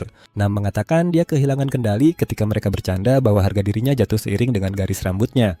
Chaon bertanya kapan ujian berikutnya. Nam mengatakan 60 hari. Chaon menawarkan pelatihan pribadi. Nam bersinar. Hingga dia mendengar pekerjaan pertama adalah mencuci piring Kim. Kemudian dia mulai menggosok debu vulkanik dari batu yang bersinar. Dia terkejut. Dia bertanya tentang pelatihan yang sebenarnya. Chaon mengatakan lakukan atau tetap di peringkat B selamanya. Kemudian pergi dengan Kim untuk memancing sementara Nam menggiling dalam diam. Karena kenyataannya, dia mendapatkan semuanya dengan kerja keras. Dia adalah tipe yang tidak pernah menyerah. Dia mengangkat peralatan berat ke dalam hutan, potong ke sungai, di mana Kim kesal karena belum menangkap satu ikan pun. Dia melotot sementara Nam menarik ikan, tetapi dia berteriak minta bantuan, panik saat monster air menyerangnya. Chaon menghela napas, memanggilnya tidak berguna. Dia mengatakan untuk menutupi tubuhnya dengan penghalang. Nam mengeluh dia masih tidak mengerti. Chaon memberinya sebuah kristal. Begitu dia mengambilnya, tangan Nam menjadi lemah.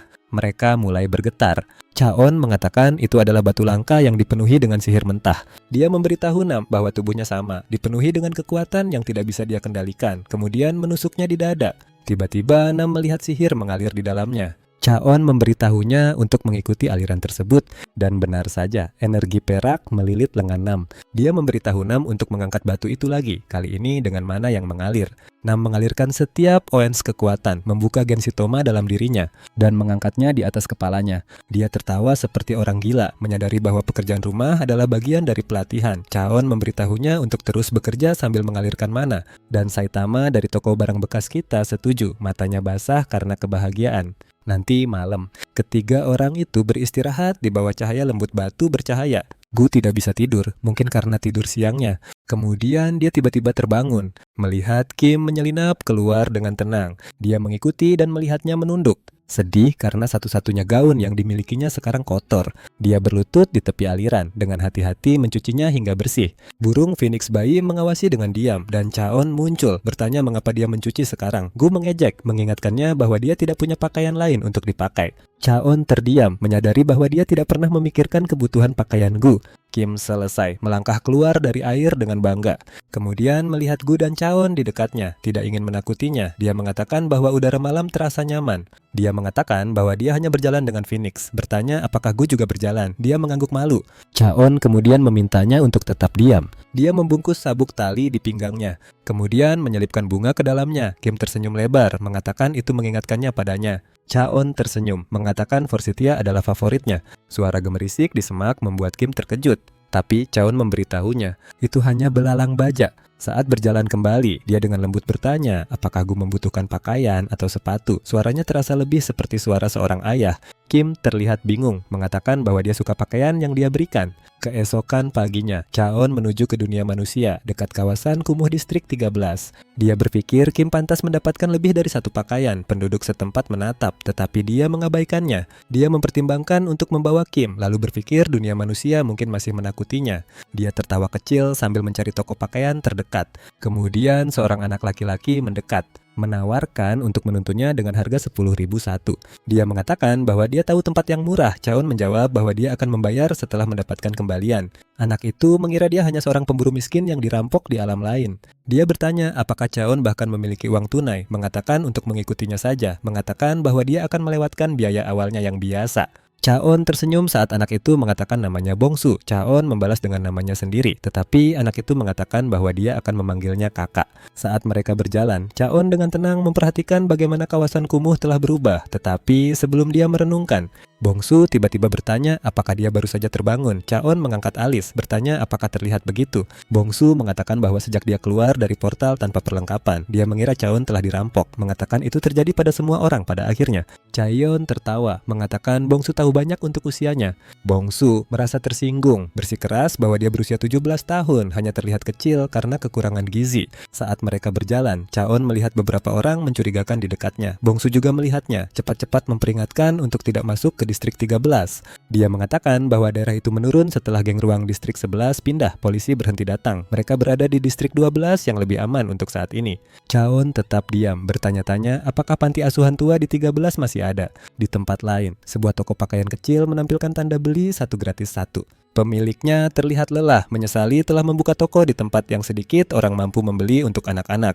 Setengah dari stoknya untuk anak-anak. Dia menghela napas, mempertimbangkan untuk mengubah bisnis secara keseluruhan. Kemudian pintu berderit terbuka. Bongsu masuk dan menyapanya sebagai Nyonya Park. Dia berteriak bahwa dia tidak menikah, menyuruhnya berhenti. Dia tertawa, mengatakan Chaeyeon butuh pakaian.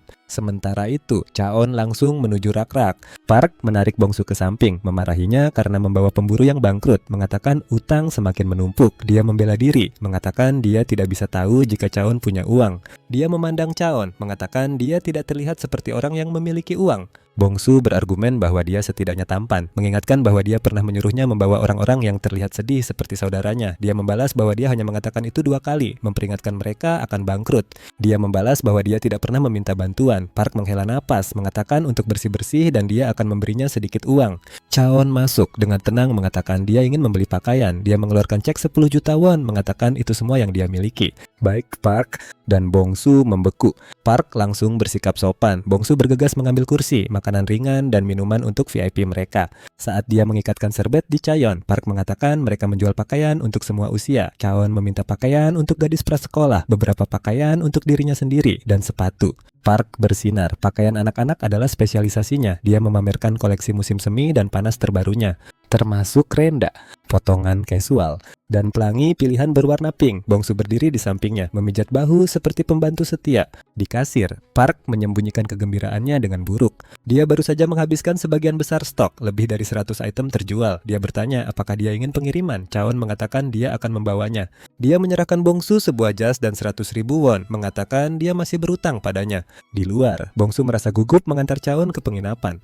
Ketika Chaon masuk, pikiran Bongsu berlari. Mengapa memberinya begitu banyak? Dia takut itu adalah jebakan, mengingat bagaimana para pengedar manusia bersikap baik, tapi bertanya-tanya apakah Chaon hanya baik hati. Seperti Park, Chaon melangkah keluar, mengatakan bahwa pemilik penginapan tampak baik dan tempatnya bersih. Dia memberikan kunci kepada Bongsu, mengatakan tidak ada lagi tidur di luar. Menambahkan bahwa dia telah membayar sewa selama setahun, termasuk makanan, lalu berbalik untuk pergi.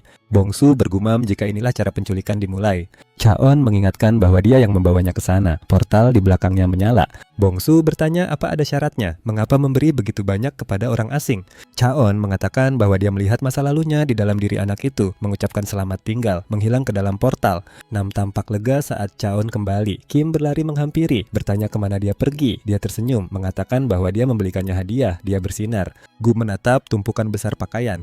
Nam cemberut karena tidak ada yang miliknya. Kim berteriak senang melihat betapa lucunya gaun-gaun itu. Chaon tersenyum, memberitahunya untuk mencoba apa saja yang dia suka saat semua orang mengagumi hasil belanja. Di dalam kabin kayu, telur mulai bergerak. Sambil melipat pakaian, Chaon merasa anehnya damai dengan tugas itu. Kim muncul mengenakan gaun sutra dan topi pita, terlihat seperti putri kecil. Chaeyeon bertanya apakah itu favoritnya. Dia tersipu, mengatakan bahwa dia ingin mencoba beberapa lagi. Dia kesulitan dengan celana suspender dan menyerah, lalu mengenakan baju Chaon, berpura-pura menjadi hantu. Dia terus berganti pakaian dengan begitu bahagia sehingga membuat Gu dan Chaon tertawa. Dia memilih hoodie dengan gambar anak ayam di atasnya, mengatakan itu terlihat seperti Gu. Chaon memberitahunya untuk melipat sisanya. Dia mengangguk. Burung Phoenix bertanya di mana dia berencana menyimpan semuanya karena ruang semakin sedikit. Chaon mengatakan bahwa dia akan membangun lemari pakaian besar. Gu langsung menyadari itu berarti lebih banyak pemotongan pohon. Tapi Chaon tersenyum, mengatakan bahwa dia sudah punya pembantu. Dia berteriak bahwa saatnya untuk pelatihan khusus. Nam masuk dengan bersemangat, memegang pakaian kulit Chaon seolah itu adalah perlengkapan latihan. Chaon menatap, bingung. Nam menjelaskan bahwa pakaian itu dilapisi racun, hanya menyentuhnya hampir membuatnya pingsan. Dia terkejut Chaon memakainya setiap hari seolah tidak ada apa-apa. Chaon mengangkat bahu, berpikir bahwa dia tidak pernah mencucinya. Lalu dengan santai memberitahu Nam untuk memakainya. Nam membeku. Chaon berkata untuk memakainya dan mulai memotong kayu. Gu mengatakan dia akan menunjukkan pohon-pohon itu. Nam panik, berkata itu mungkin akan membunuhnya. Tapi kemudian Kim berteriak bahwa telur itu bergerak. Semua orang bergegas mendekat.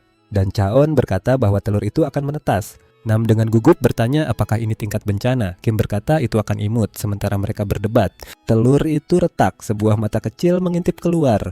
Mereka berdua bereaksi dengan cara yang sangat berbeda saat makhluk itu muncul. Seekor binatang merangkak keluar dengan cakar tajam, kulit bersisik, dan lidah yang menyentak. Tapi meskipun Nam panik, ternyata itu adalah anak ular yang anehnya imut yang berkicau dan memiringkan kepalanya. Nam berdiri membeku. Kim berteriak dengan gembira. Tanpa peringatan, makhluk itu melompat ke arah seseorang, tepat ke wajah Nam. Dia berteriak begitu keras sehingga gema di seluruh kabin. Kemudian di ladang, Gu memukul kepala Nam dengan tongkat untuk mempercepatnya. Nam mulai mempertanyakan kenyataan. Racun dari pakaian membuatnya sulit bernapas. Dia terkesima Chaon mengenakan ini setiap hari. Kembali di dalam, Chaon menyelesaikan melipat sisa pakaian. Kim berlari masuk. Dengan bersemangat mengatakan bahwa makhluk itu makan roti dengan tenang. Chaon tersenyum, berkata itu tahu siapa yang menyelamatkannya. Mereka melemparkan ide-ide, lalu sepakat pada Sasa, sesuai dengan penampilan seperti ular. Saat itu, binatang kecil itu meluncur dari pegangan Kim. Dia mengejarnya, sementara Gu mengawasi, senang dengan ikatan mereka. Chaeyeon melirik, bertanya apakah Phoenix tahu jenis apa itu. Gu mengakui bahwa dia tidak tahu, tapi memberitahu Chaeyeon untuk menjaga akar mandragora. Chaeyeon bertanya mengapa. Gu berkata monster dari zona vulkanik menginginkan jenis tanaman langka, terutama yang memiliki energi gelap. Sasa merayap menuju patch mandragora. Gu menambahkan, mereka mungkin adalah mangsa alaminya. Semua orang mundur saat ketegangan meningkat. Kim menawarkan untuk memisahkannya, tetapi Chaeyeon menggelengkan kepala, mengatakan, di dunia iblis, monster muda harus menyelesaikan dominasi sendiri. Dia memilih untuk tidak ikut campur. Pertarungan dimulai. Sasa melompat langsung ke arah monster akar terkecil.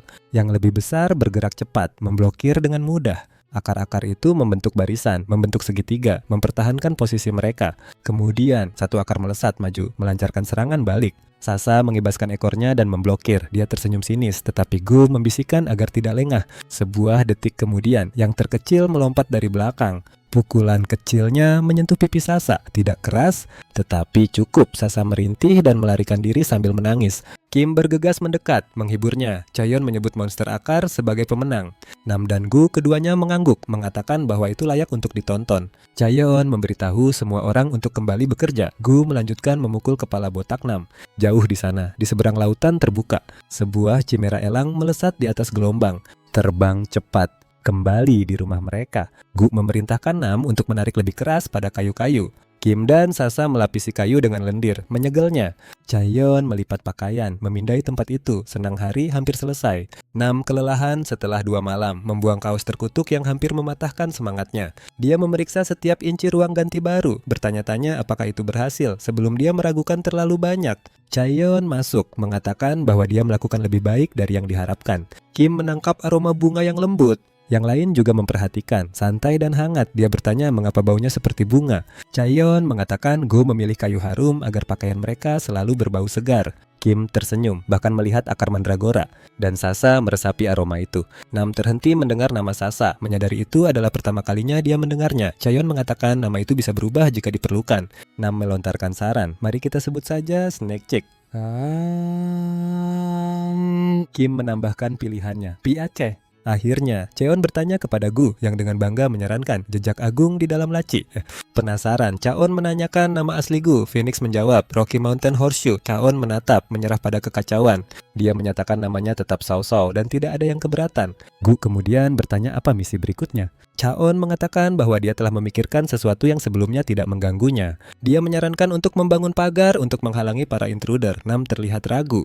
Dia mengatakan tidak ada orang waras yang akan mendekati tempat yang menyeramkan seperti itu. Chaon bersikeras agar mereka tetap bersiap. Ancaman peringkat S bisa datang kapan saja. Gu mengangguk dan mengatakan mereka akan membutuhkan bahan yang kaya akan kekuatan iblis. Dia mengatakan pantai memiliki kuarsa kuning, lebih padat daripada batu hitam. Menggunakan itu akan membuat pagar kuat dan bersinar, seperti perkemahan yang nyaman.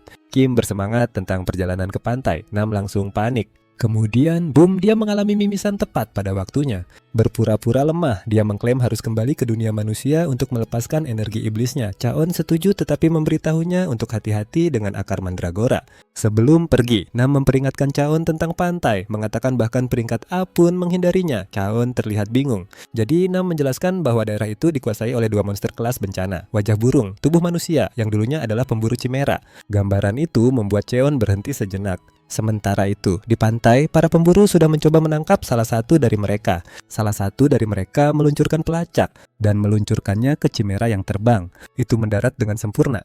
Tetapi makhluk itu terus terbang seolah tidak ada yang mengenai. Mengira itu melarikan diri. Para pemburu menertawakan peringatan kelas bencana. Satu ingin mengejarnya. Kapten mereka menghentikannya, mengatakan tunggu sampai itu kembali, lebih aman untuk melacak kedua chimera. Seorang pemburu yang lebih muda bertanya bagaimana mereka bisa bertahan selama 60 tahun atau tetap dalam bentuk manusia. Kapten mengatakan mereka adalah sisa-sisa dari proyek yang gagal untuk mengembangkan umat manusia. Yang gagal harus dihapus. Tiba-tiba, seseorang melihat makhluk itu. Itu berbelok tajam di langit. Kemudian berlari kembali, lebih cepat dari suara. Kapten berteriak meminta perisai, matanya membelalak. Dengan satu ayunan sayap, Chimera menghancurkan perisai seperti kaca, melemparkan para pemburu ke bawah. Mereka menyadari terlambat bahwa mereka memilih pertarungan yang salah. Kapten berteriak agar mereka berhenti. Tapi sebelum serangan berikutnya mendarat, Kim melangkah masuk dengan perisai logam, memblokir serangan itu. Chimera terhenti, terkejut melihat yang lain seperti dirinya. Keduanya turun perlahan, tegang. Kim bersikeras bahwa paman burung itu mengganggu mereka, meskipun Chaon diam-diam berpikir sebaliknya. Seorang pemburu yang terluka menghubungi kaptennya, mengatakan monster tipe mesin muncul, membingungkan kapten. Jadi orang itu menunjukkan pelacaknya. Chaon langsung mengerti, mengingat Kim masih membawa pelacak dunia manusia. Dia melihat burung chimera dan bertanya apakah itu mengingatnya. Dia mengingatkan bahwa mereka pernah berbagi ruangan, lalu bertanya nomor berapa. Mata makhluk itu membelalak. Chaon berkata hidup cukup lama berarti kamu melihat segalanya. Chimera berjuang untuk mengingat. Para pemburu mulai berbisik, siap untuk mundur. Chaon memperingatkan membiarkan mereka pergi akan menyebabkan masalah yang lebih besar. Lebih baik mengakhirinya sekarang. Kemudian sesuatu terlintas di dalam kepala Chimera. Aroma dari Chaon memicu kenangan masa-masa di laboratorium mereka. Bau tajam yang sama dari obat fusion sel Chimera yang digunakan dalam tes TDA. Kesadaran muncul. Chimera memanggilnya dengan nomor lama, 17. Potong ke masa lalu. Anak burung berlari melalui hutan dengan saudarinya di punggungnya. Dia mulai menunjukkan efek samping dari eksperimen. Dia mempertanyakan apakah membawanya bersama adalah keputusan yang tepat. Mungkin meninggalkannya di laboratorium akan lebih aman. Ketika dia mengatakan sayapnya terasa hangat, dia hancur. Tertekan oleh betapa tidak bergunanya dia merasa. Sayapnya tidak bisa mengangkat mereka berdua, jadi dia memohon agar dia bertahan sedikit lebih lama. Di dalam hatinya, dia diam-diam berharap seseorang akan muncul. Tiba-tiba, dia bertemu dengan anak kita yang menyinari wajahnya dengan senter. Bird Boy menuntut untuk tahu mengapa dia ada di sana, dan dia dengan tenang mengatakan bahwa dia datang untuk memperingatkannya. Mendengar atasan merencanakan untuk membuangnya, Bird Boy merasa dia terdengar aneh. Tapi kebenarannya menyakitkan. Mereka berdua akan dibunuh oleh kutukan ledakan dalam waktu 3 hari. Dia berkata tinggalkan saudara perempuannya, dia tidak ada dalam daftar, jadi dia bisa selamat dengan obat penekan. Bird Boy marah, mengatakan dia tidak akan pernah mengerti, tidak tahu bagaimana rasanya efek samping. Dia teringat betapa buruknya keadaan. Sekali begitu parah, dia memohon agar dia melarikan diri. Dia berkata lebih baik hidup satu hari nyata di luar daripada mati perlahan di tempat itu. Saat itu membuatnya menyadari bahwa kualitas hidup lebih penting daripada panjangnya. Sayapnya terbentang lebar. Dengan mata menyala, dia memberitahu anak kita untuk diam dan bertarung. Tapi Chaon hanya menatap kembali tanpa ekspresi, lalu membuka gerbang tanpa sepatah kata pun. Bird Boy membeku, terkejut bahwa subjek percobaan sepertinya memiliki kunci gerbang. Chaon menatapnya, mengatakan bahwa sel manusia mungkin terkorosi di alam iblis, atau sel iblisnya mungkin terbangun. Dia menganggap itu sepadan dengan risikonya, karena detonator tidak akan terpicu di antara alam. Namun, Bird Boy bertanya-tanya apakah bertahan hidup di sana bahkan mungkin. Secara teori, bertahan hidup berarti menjaga tubuh dan pikiran dengan sihir, bukan sesuatu yang bisa dikelola anak-anak enak seperti mereka. Meskipun begitu, Bird Boy menerima. Saat dia pergi, dia merasa aneh karena mereka tidak pernah berbagi nama setelah semua itu. Dia berkata namanya Yobyung, dan anak kita juga memberitahunya namanya. Sekarang, kembali ke masa kini, Chaon bertanya kepada pemburu namanya. Orang itu hanya terlihat bingung. Ketika Chaon bertanya mengapa dia ada di sana, pemburu itu dengan kosong berkata dia tidak tahu. Chaon mengirim mereka melalui gerbang, dan Yo segera menyadarinya. Dia menggunakan sel bunga Oblivion untuk menghapus 3 jam terakhir dari ingatan. Lalu dia memanggil namamu. Orang itu terlihat terharu, dia mengingat. Kim bertanya apakah Tuan Sparrow adalah teman. Anak kita berkata dia dari suku Sparrow. Bro bertanya kepada Kim apakah burung pipit dan kelapa adalah sekutu. Dia cepat mengangguk. Saat Yo menatap, bingung, Kim meminta maaf karena salah menilai dia. Mereka menuju tempat Yo, yang pada dasarnya adalah sarang raksasa dengan atap.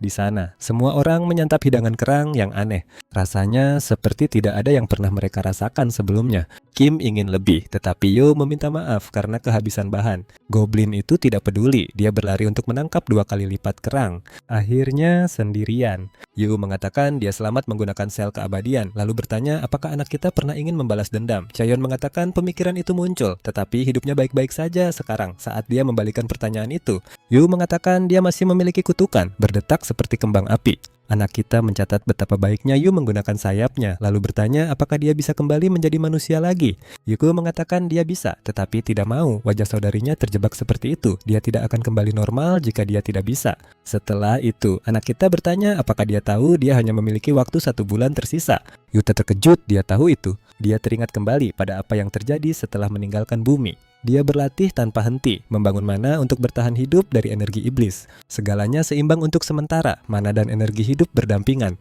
Lalu suatu hari, tubuh saudarinya kehilangan kendali, lubang mananya rusak. Mencoba memperbaikinya, dia merusak inti miliknya sendiri dalam prosesnya. Sejak saat itu, dia hanya bertahan hidup. Saudarinya tidur tanpa henti di atas buah khusus untuk memperlambatnya. Saat itulah Chaon ingat akar mandragora bisa memperbaiki bahkan lubang mana yang rusak. Di tempat lain, di sebuah ruangan gelap, buah-buahan berserakan di lantai. Saudarinya Yu duduk sendirian. Pada awalnya, dia bergetar, diam-diam merasakan sakit. Lalu energi iblis meledak bebas, menguasainya sepenuhnya. Kembali bersama yang lain, Yu terkejut mendengar mereka sebenarnya bisa diselamatkan. Anak kita mengatakan setelah Yu pergi, dia belajar alkimia dan menemukan bahwa akar mandragora yang direbus menyembuhkan lubang mana. Hanya sebagian kecil dari tanaman, tetapi akar tersebut menyimpan hampir semua kekuatannya. Chaeyeon tidak pernah mengira tanaman yang dia tanam untuk bersenang-senang akan berarti sebanyak ini. Dia menawarkan untuk membuat ramuan itu sendiri, karena Yu tidak bisa menjangkau alkemis di dunia manusia. Yang dia minta hanyalah agar Yu menjaga 2 orang bodoh yang akan dia tinggalkan. Sebelum pergi, dia bertanya bagaimana cara membayar karena Yu tidak memiliki uang. Dia memberikan ransel yang penuh dengan perlengkapan pemburu. Dengan itu, anak kita menuju ke bumi, meminta teman lamanya Bongsu untuk membantunya menemukan seorang alkemis. Bongsu ingat sebuah cabang baru dibuka di daerah kumuh setahun yang lalu. Saat dia menjelaskan, Chaeyeon melihat karung pasir terikat di lengannya. Bongsu mengatakan itu untuk latihan. Dia dengan bangga mengatakan dia ingin menjadi kuat seperti kakak laki-lakinya, seseorang yang bisa memukul ke dalam alam iblis. Di luar, Bongsu mengatakan manajer baru di sana dikenal karena keterampilan yang sangat baik. Tapi ketika tidak ada yang muncul, mereka melihat manajer berjalan mondar-mandir dengan gugup, stres karena kehilangan pinjamannya. Bongsu langsung melihatnya, rentenir lagi. Dia menghela napas, mengatakan meminjam adalah cara hidup di daerah kumuh. Pria ini dulunya dihormati, 20 tahun di cabang kota, hasil yang solid. Lalu tiba-tiba dijatuhkan pangkatnya, dibuang ke daerah kumuh tanpa alasan yang jelas. Menurut Bongsu, mantan bosnya adalah ular yang serakah, terkenal karena mencuri dana yang ditujukan untuk distrik miskin. Dia menduga manajer diusir karena berani melaporkannya. Bagaimanapun, begitu manajer yang lelah itu melihat Bongsu, seluruh wajahnya bersinar. Anak itu langsung memberitahunya bahwa mereka membutuhkan seorang alkemis. Manajer yang jelas terampil hanya dari auranya, mengelus kepala Bongsu dan mengundang mereka masuk dengan hangat. Di dekatnya, alkemis lain duduk bosan, menggerutu karena bisnis sepi dan bosnya tidak melakukan apa-apa. Keluhan-keluhannya terhenti mendadak. Manajer masuk bersama Chaeyeon dan memberitahu asisten untuk membawa minuman. Tapi anak kita langsung ke intinya. Dia mengatakan pria itu seharusnya tahu cara menyeduh air mana murni dari akar mandragora karena dia peringkat A. Manajer terkejut, dia tahu itu dan mengakui dia tidak memiliki bahan dengan level itu. Saat itulah anak kita mengeluarkan akar mandragora, berdenyut dengan energi gelap. Kedua alkemis membeku, itu terlihat baru dipanen. Mengenai pembayaran, Chaeyeon dengan santai menjatuhkan bahan-bahan berkualitas tinggi dari zona pesisir. Rahang mereka ternganga lebar. Setelah mereka selesai melongo, dia bertanya apakah itu cukup untuk menutupi biaya. Manajer tertawa, mengatakan itu terlalu banyak dan pergi untuk menilai mereka, memindai ruangan. Chaon melihat akar mandragora mengapung dalam sebuah toples tak bernyawa. Manajer mengatakan itu sudah mati cukup lama. Anak kita mengalirkan sedikit energi ke dalamnya. Tiba-tiba, akar kering itu bergerak. Manajer hampir pingsan. Dia bersumpah telah menuangkan banyak mana ke dalamnya, tetapi tidak ada yang pernah terjadi. Saat itu, pintu terbuka dengan keras. Mantan bosnya masuk dengan marah seolah-olah dia memiliki tempat itu. Dia segera mengejek ruangan kosong yang berdebu. Dia mencemooh, mengatakan bahwa dia mendengar barang langka muncul di sini. Manajer Kim mengatupkan rahangnya, menyadari bahwa asisten yang tidak berguna itu pasti telah memberitahunya. Sang penyusup, Gi Jung An, dengan angkuh mengatakan bahwa dia adalah kepala cabang kota emas dan memberitahu Chaeyeon bahwa dia akan diberi imbalan karena membawa barang berharga seperti itu. Senyum angkuhnya dan tawa palsunya membuat Chaeyeon ingin menghancurkannya. Namun, dia mencatat nama belakangnya, bertanya apakah dia ada hubungan dengan pemenang Nobel Bak Deok An. Gi Jung tertawa keras dan bangga, mengklaim bahwa dia adalah cucu pria itu. Bagi Chaeyeon, itu hanya mengonfirmasi korupsi mengalir dalam darah mereka. Pikirannya kembali ke saat Bak Deok menganiaya subjek percobaan hampir sampai mati, memperlakukan mereka lebih buruk daripada hewan. Kemarahan menggelegak, gelombang aura meledak dari tubuhnya. Tanah bergetar, Gi Jung jatuh berlutut. Chaeyeon menatap tajam, meludah, bertanya apakah menghancurkan orang lain adalah warisan keluarga. Gemetar, Gi Jung berteriak kembali, menuntut tahu apa yang dia bicarakan. Mata Chaeyeon menyala, niat membunuh memenuhi udara. Dia dengan dingin bertanya apakah laboratorium TDE masih ada. Gi Jung mendengus mendengar nama itu, mengklaim bahwa dia tidak pernah mendengarnya. Chaeyeon menatap lebih tajam, bertanya lagi apakah dia benar-benar tidak tahu tentang laboratorium Chimera kakeknya. Gi Jung mencemooh, mengatakan itu semua kebohongan, mengklaim bahwa kakeknya bekerja untuk membantu umat manusia. Dia menambahkan bahwa orang tua itu menyumbangkan kekayaannya untuk korban gerbang, mendapatkan hadiah Nobel. Chaeyeon memberikan senyum gelap, mengatakan mungkin orang tua psikopat itu memang memiliki hati nurani sebelum mati. Namun, dia mengatakan sangat disayangkan pemburu itu mati begitu cepat, lalu merenungkan apakah jatuh dari jendela membantu. Mata Gi Jung melebar, jatuh itu seharusnya menjadi rahasia. Tentu saja Chaeyeon tahu dia adalah orang yang mendorongnya.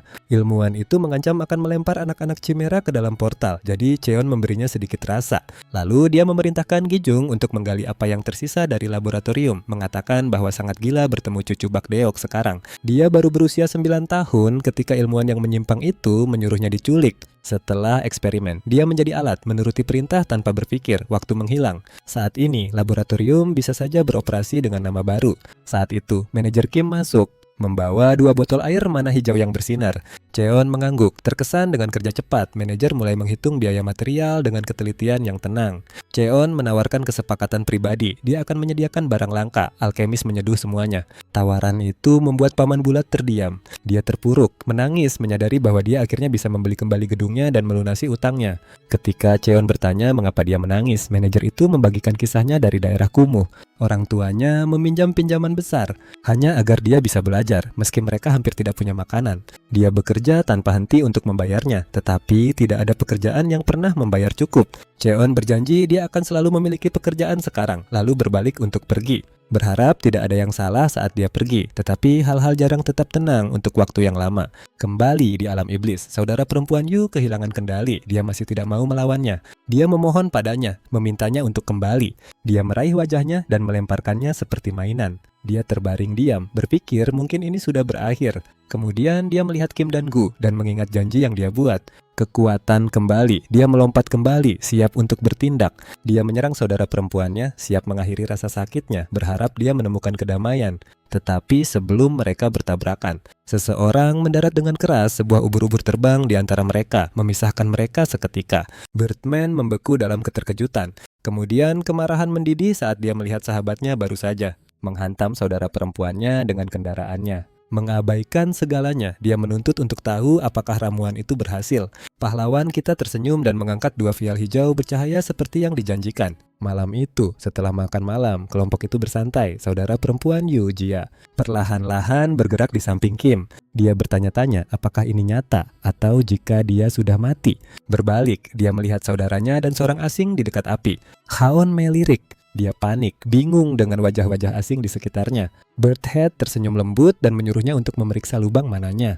Itu sepenuhnya pulih, lebih kuat dari sebelumnya. Dia kemudian menyadari wajahnya kembali manusia. Ketika Jia berbalik untuk bertanya siapa yang lainnya, Yu menggoda, bertanya apakah dia benar-benar tidak bisa memberitahu bahwa anak laki-laki yang dia rindukan ada di sana. Kebenaran menghantam, dia hancur total. Dia bertanya apakah dia benar-benar nomor 17. Yu mengangguk dan berkata dia telah menyelamatkan mereka lagi. Pahlawan kita tidak terpengaruh oleh air mata. Bertanya apakah mereka kehabisan lumut merah. Jia mengabaikan nada dinginnya, perlahan-lahan melepas topengnya untuk pertama kalinya dalam bertahun-tahun. Dia mengucapkan terima kasih yang tulus. Tepat saat itu, Kim membeku dalam kekaguman.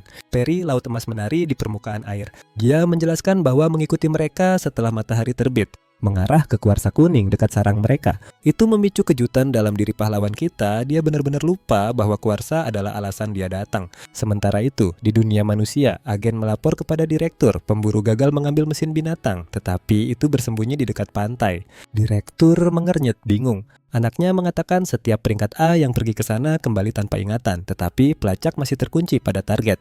Kemudian ponselnya bergetar. Gi Jung-an ditelepon, marah. Dia segera bertanya apakah direktur tahu tentang laboratorium TDA. Direktur membantah semuanya, tetapi Gi Jung mulai menyebutkan apa yang dia temukan. Direktur Myung memotongnya dengan tajam, mengatakan Profesor Bakhtiak mengajarinya untuk mengikuti kebenaran dan melayani umat manusia. Dia bersumpah masih menghormati itu, mengatakan dia sibuk dan mengakhiri panggilan. Tapi tepat setelah itu dia panik. Bagaimana cucu dari orang yang tidak berguna itu bahkan tahu ketika semua catatan dihapus sebelum dia semakin terpuruk. Seorang ilmuwan menerobos masuk dengan sebuah kotak, bergetar dengan kegembiraan. Fusi mandragora merkuri berhasil. Mereka akhirnya membuat mandragora logam cair. Direktur menggigil dengan gembira. Dia sangat senang karena mandragora secara alami terikat erat. Dan logam cair melakukan hal yang sama. Menggabungkan keduanya menciptakan chimera yang dapat melacak ciptaan terpentingnya Kim. Dia memerintahkan agar hadiah untuk peringkat A dinaikkan. Bersumpah dia akan menemukannya tidak peduli apapun. Sementara itu, Yu bersantai di pantai dekat tempat tinggal Chaon. Semalam, anak kita mengundang Yu dan Jia untuk tinggal sebentar. Dia bahkan menyebutkan memiliki koki profesional siap, tetapi Yu lebih terkejut bahwa dia sekarang tinggal di dunia iblis. Anak kita bilang tempat ini akan membuatmu betah. Yu bertanya mengapa dia tetap tinggal, padahal bisa kembali ke bumi. Chaon hanya menatapnya dan bertanya apakah dia benar-benar ingin kembali ke dunia terkutuk itu. Birdhead mengakui bahwa bumi sulit, tetapi masih ingin melihat apakah ada yang berubah. Saat itulah Chaon berkata ada harapan. Dia mungkin telah menemukan obat untuk kutukan mereka. Dia menjelaskan ada alkemis brilian yang dia temui di bumi. Manajer Kim mungkin bisa memecahkannya jika diberi waktu untuk mempelajari kutukan itu. Yu duduk diam, lalu meneteskan air mata. Dia bertanya mengapa Chaon terus membantu padahal mereka tidak memberikan apa-apa. Chaon berkata mungkin membantu mereka juga akan membantunya. Dia menghabiskan bertahun-tahun bertanya-tanya apakah bertahan hidup adalah satu-satunya yang penting. Kembali di tepi pantai, Jia muncul dari laut membawa 2 tali tebal. Dia melempar salah satunya kepada saudaranya, memberitahunya untuk menarik dengan keras. Dia menarik dengan segenap tenaga, tetapi masih berjuang dengan berat yang gila. Ternyata itu adalah jaring besar yang penuh dengan kuarsa bercahaya. Dia tidak bisa percaya Chaon menambangnya sendiri dalam 1 hari. Sementara itu, Chaon merasa baik setelah akhirnya berenang lagi. Di sisi lain, Kim ingin menyelam lagi. Rumah Peri di bawah sangat menakjubkan. Kembali ke urusan, Yu bertanya bagaimana mereka akan membawa semua kuarsa itu pulang. Chaon masih berpikir ketika seekor burung beo bangau terbang di atas mereka. Itu aneh, biasanya mereka berada dalam kawanan besar. Kim tersenyum melihat bulunya, tetapi Gia memperingatkannya untuk tidak terlalu bersemangat. Burung-burung itu bisa tumbuh setinggi 4 meter dan bisa marah. Kebanyakan pemburu lari saat melihatnya. Tetapi bagi Chaon, itu hanya terlihat seperti pengiriman Amazon yang terbang. Di tempat lain, Nam berlatih tanpa henti, merasakan sihirnya semakin kuat. Dengan kecepatan ini, mencapai peringkat A mungkin terjadi lebih cepat dari yang dia kira. Saat itu, Mandragora yang kelelahan roboh di belakangnya. Nam mengira bahwa itu marah padanya lagi. Tapi sebenarnya itu sedang dibuli oleh 3 pria berpakaian hitam.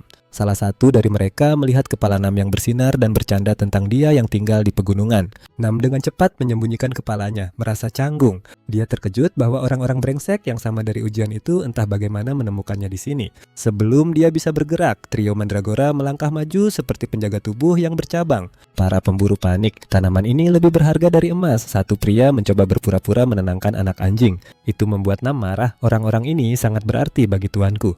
Tapi dia tidak perlu bertindak. Mandragora mandragora yang gemuk mengangkat satu kakinya yang pendek. Tiba-tiba, ketiga penjahat itu terbang jauh hingga mereka bertanya-tanya apakah bumi baru saja bergetar. Di langit, anak kita mengendarai burung beo pemangsa yang baru dia jinakkan, bertanya-tanya apakah itu lambat karena beban atau karena dia berlebihan saat menjinakkan. Kembali dengan Nam, dia hampir kehilangan kendali ketika melihat orang-orang di balik ledakan itu. Dia yakin Gia dan saudaranya adalah monster tingkat kiamat dari pantai. Menyadari timnya juga pergi ke sana, tetapi tidak pernah kembali. Dia panik dan mempertimbangkan untuk bergabung dengan trio berpakaian hitam itu. Tapi sebelum itu, Gia mendekat dengan santai bertanya apakah dia adalah koki terkenal Chaeyeon. Nam benar-benar terkejut monster berbicara. Tapi mendengar Koki, dia dengan cepat bertanya apakah dia mengenal tuannya. Yu tersenyum, mengatakan bahwa mereka pada dasarnya adalah teman baik. Kemudian Yu bertanya apakah trio mencurigakan itu adalah tamu. Nam mendapatkan ide jahat. Dia melaporkan, menyebut mereka pencuri kotor yang mencuri dari tuannya. Saat itu juga, trio itu tahu mereka sudah terjebak. 1 jam berlalu. Anak kita akhirnya sampai di rumah dengan sebuah karung besar penuh dengan kuarsa berkilau. Dia memperhatikan burung beo pemangsa itu setengah mati setelah mengangkutnya tanpa henti. Jadi dia mengelusnya, memberitahu untuk beristirahat setelah pekerjaan. Yang berbulu itu juga terjatuh, pusing karena terbang terlalu tinggi. Dia melihat trio peringkat A terikat di pohon seperti tahanan. Dia berhenti sejenak, bertanya-tanya apa yang terjadi saat dia pergi. Yu menjelaskan tentang pencuri mandragora, tetapi Chaeyeon merasakan ada yang lebih terjadi. Sementara itu, Jia meminta Kim untuk memberikan ulasan tentang rumah kecilnya yang indah. Sementara para gadis berkeliling, Yu mengatakan bahwa trio itu bekerja untuk laboratorium penelitian kelompok yang sama yang mengejar Kim. Chaeyeon menyadari bahwa itu adalah laboratorium yang sama tempat Nam mencuri pelacak itu. Lebih banyak pemburu akan datang. Karena Kim masih memiliki perangkat pelacak yang aktif di dalam dunia iblis. Namun, dia bingung bagaimana mereka menemukan tempat ini ketika dia dan Kim jauh di pantai. Lalu, Yu mengungkapkan mandragora metalik di tangannya. Dia mengatakan bahwa ancaman mengkilap ini mungkin adalah alasannya. Chaeyeon tidak bisa percaya seseorang benar-benar menggabungkan logam cair dengan mandragora hidup untuk melacak Kim. Yu mengatakan mereka mengikuti mandragora mereka sendiri dan seharusnya menuju pantai selanjutnya. Itu sangat mengejutkan Chaeyeon. Dia benar-benar perlu membangun pertahanan sebelum lebih banyak yang muncul. Tepat saat itu, trio mandragora berlari mendekat. Mereka menuntut saudara mereka kembali. Bahkan jika dia seorang pengkhianat, dia menyerahkan yang layu. Mereka langsung berteriak memintanya untuk menyerahkan yang lainnya juga. Dia terkejut mereka entah bagaimana tahu dia memiliki mandragora tua lainnya yang tersembunyi di saku. Dia ingat manajer Kim memberikannya, percaya bahwa Chaeyeon bisa merawatnya dengan baik. Pria itu bahkan menangis saat berpisah dengan tanaman keriput itu. Mandragora menggali lubang kecil untuk yang terluka. Begitu mereka menetap, keduanya kembali hidup seperti tidak ada yang terjadi. Chaeyeon hanya senang mereka tidak bertarung kali ini. Lalu dia bertanya-tanya kemana Nam menghilang.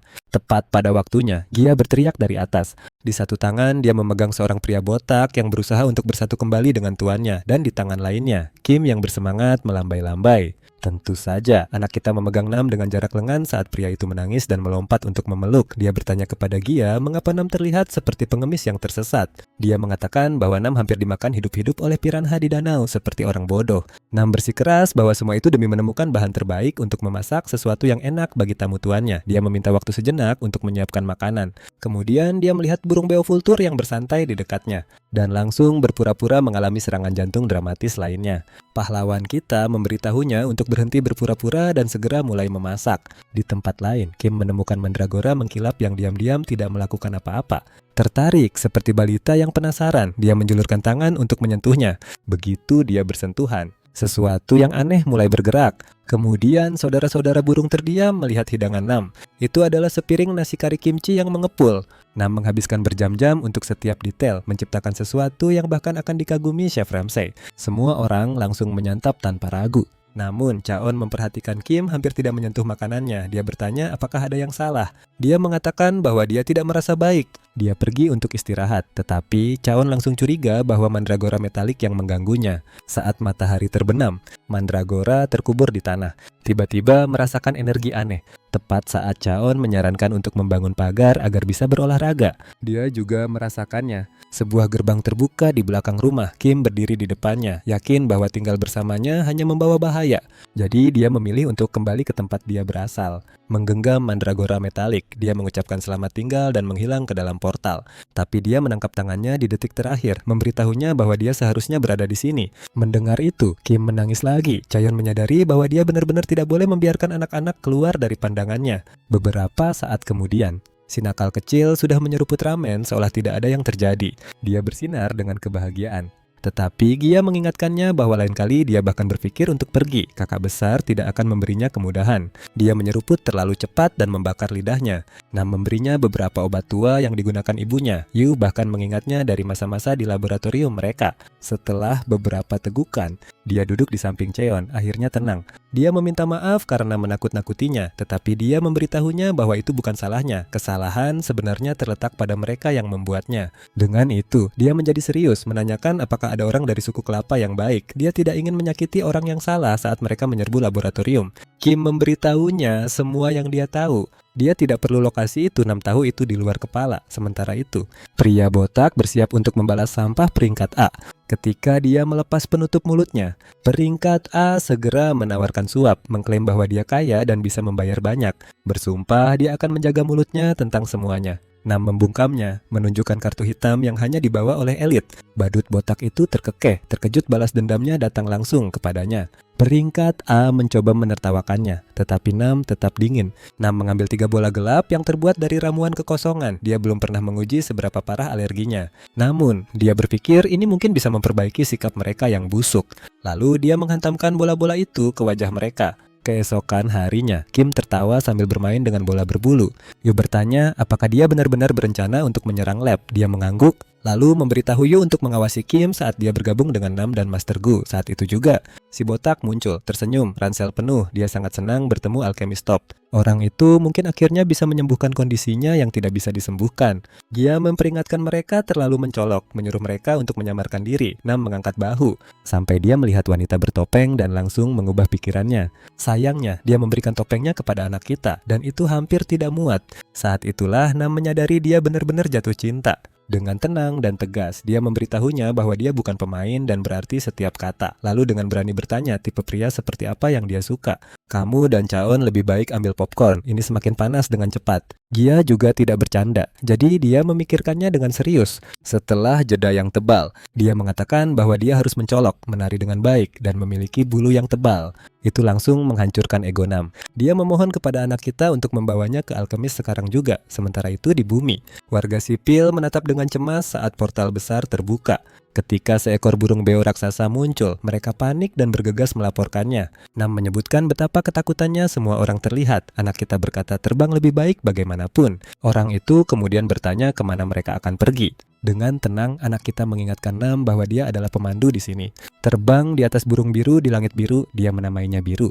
Di laboratorium, para ilmuwan melaporkan semua pemburu kembali dengan kehilangan ingatan yang aneh. Direktur marah ketika mereka menyebut Dragra, pelacak metalnya, hilang. Tanpa mesin itu, dia tidak bisa mengesankan investor dengan hasil. Saat itu, seorang ilmuwan mengangkat catatan kecil yang menempel di baju zirah seorang pemburu.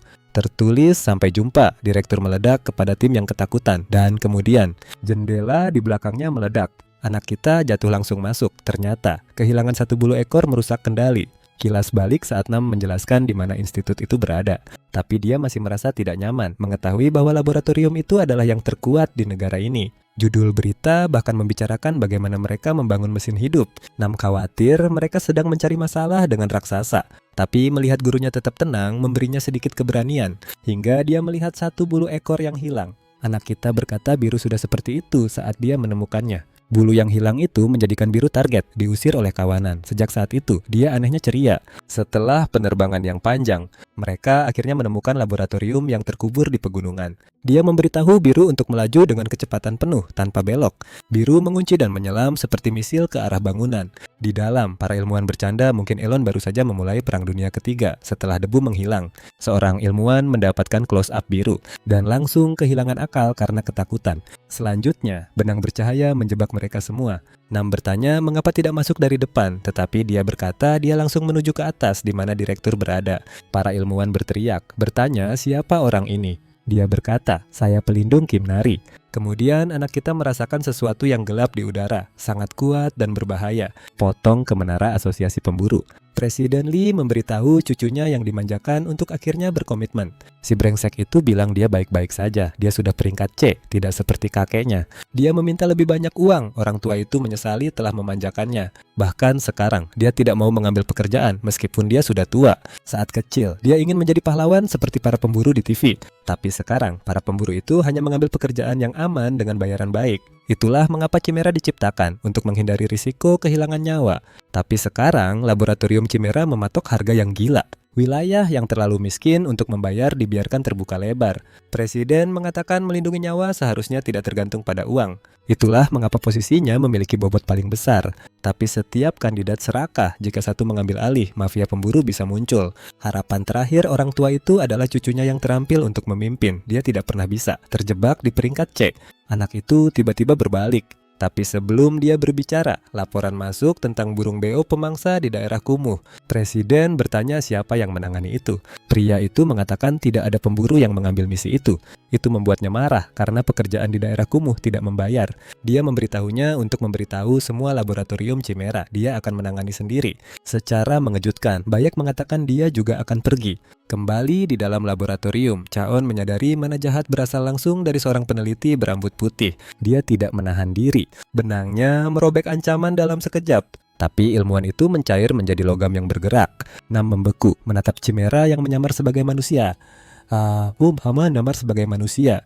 Bahkan rekan kerjanya terhuyung, terkejut mereka tidak pernah tahu bentuk aslinya. Direktur Myung bermutasi menjadi makhluk yang terdistorsi, mengamuk pada anak kita karena merusak laboratoriumnya yang berharga. Saat direktur mengayunkan cakar logam, Chaon memperhatikan kilau cairan itu terlihat hampir seperti milik Kim, tapi tidak ada bagian mekanis, yang berarti dia menguji semuanya pada dirinya sendiri pada detik itu. Master Gu memperingatkan bahwa dia bisa membaca pikiran Myung sekarang. Chaon melihat kilasan tajam dari kenangan pria itu yang terpelintir, terkubur dalam bayang-bayang laboratorium. Direktur menyuntikkan anak-anak dengan senyawa tidak stabil, mengejar kekuatan di luar manusia. Bahkan di atas tuan kejamnya Bok Deok-an, belajar bahwa dia mengorbankan banyak anak demi ambisi. Chaon meledak dan menghancurkan wajahnya tanpa henti. Direktur yang hancur itu bergumam bahwa anak-anak kumuh tidak lebih berharga dari tikus, mengklaim bahwa ujiannya adalah suatu kehormatan. Dia lupa bahwa Chaon mendengar segalanya melalui pembacaan pikiran Gu. Orang gila itu berpikir dia bisa mencairkan diri dan melarikan diri dengan mudah. Tapi Chaon memastikan dia menghadapi penghakiman di dalam ruang siksaan. Mana biru meluap ke atas, menelan massa logam cair. Kemudian mengompresnya menjadi bola ketat seperti kapsul yang tertutup. Setelah itu, dia berbalik ke arah para ilmuwan yang bergetar, bertanya apakah mereka akan berbicara atau akan dimasukkan ke dalam bola-bola itu juga. Kemudian, Phoenix berbulu menjelaskan masa lalu Myung. Dia pernah melayani Bakdiak dengan setia sebelum keserakahan menguasainya. Dia melarikan diri dari laboratorium asli dengan semua data biologi untuk menjadi Chimera tanpa usia. Apa yang mengganggu Chaon adalah kenangan Myung tidak menunjukkan apapun tentang laboratorium TDA. Namun, dia merasa lega perangkat yang melacak Kim telah hilang selamanya. Dia sudah memerintahkan Nam dan Blue untuk menangani peneliti yang tersisa. Sekarang, hanya ciptaan terburuk direktur yang tersisa untuk dibersihkan. Dia menendang pintu baja berat dengan kekuatan. Di dalam, deretan sel menampung tubuh Chimera yang tak bernyawa. Gu terkejut bagaimana pria itu mengawetkan anak-anak untuk penelitian bahkan setelah kematian. Pemandangan itu menarik Chaon kembali ke saat laboratorium TDA menyiksanya, selalu membuatnya tetap hidup sebagai mesin uang mereka. Dia memutuskan anak-anak itu layak mendapatkan istirahat terakhir mereka.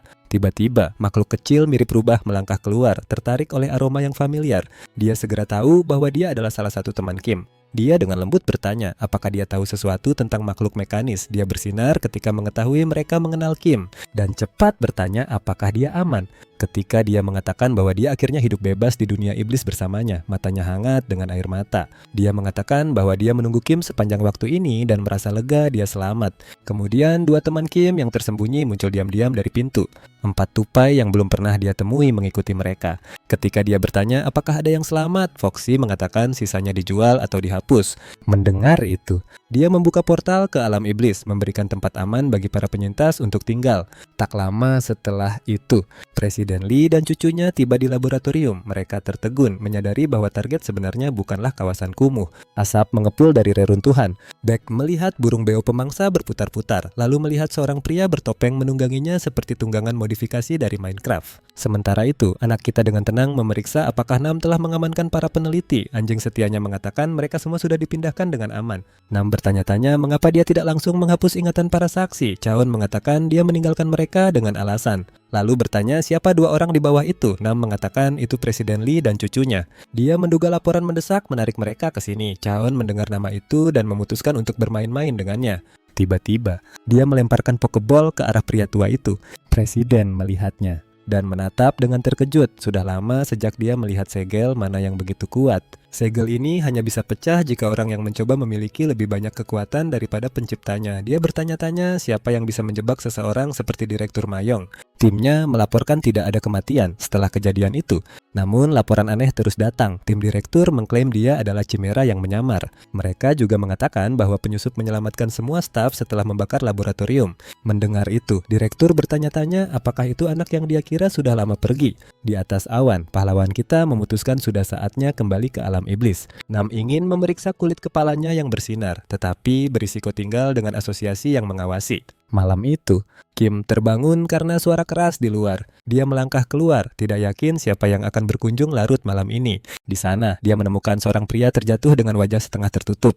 Kejutan itu hampir membuat jiwa pria malang itu terbang. Tetapi suara Chaon menenangkannya seketika. Pria yang ketakutan itu bertanya mengapa dia muncul begitu tiba-tiba. Anak kita tersenyum dan mengatakan sudah saatnya mengunjungi alam iblis. Di rumah, Kim dan si kembar burung mulai merencanakan pagar menggunakan kuarsa dan kristal.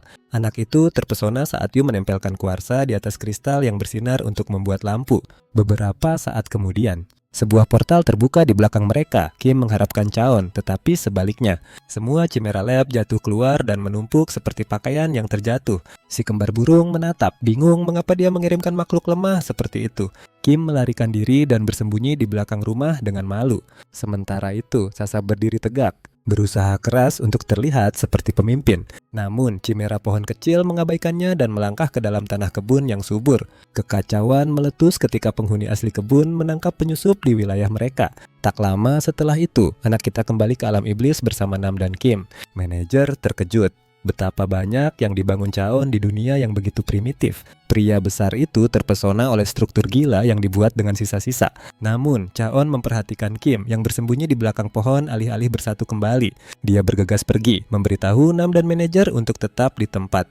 Kemudian mengembalikan topeng Gia. Dia bertanya mengapa perang serat pecah di kebun sayur miliknya. Dia berkata bibit pohon ingin tanah yang subur. Namun, Mandragora memulai perang wilayah untuk menghalanginya. Tidak ada pihak yang mundur. Ant-Man berlari masuk untuk menenangkan kekacauan. Bibit itu melontarkan temannya ke arah Mandragora gemuk. Sayangnya, rencana itu hancur di udara. Mandragora gemuk dengan santai menghindar pada detik terakhir. Semut itu menabrak Mandragora logam dengan kepala terlebih dahulu. Melihat kecelakaan itu, bibit itu dengan diam membawa temannya kembali dengan kekalahan. Chaon dengan cepat menyadari rubah itu hilang. Dia telah mengikuti Kim yang menyelinap pergi lebih awal. Duduk diam di sisi jauh pohon. Dia memberitahu Kim bahwa dia tidak akan bergerak sampai Kim menerima permintaannya untuk minta maaf. Kembali di lab, Kim menyerah untuk berjuang sepenuhnya.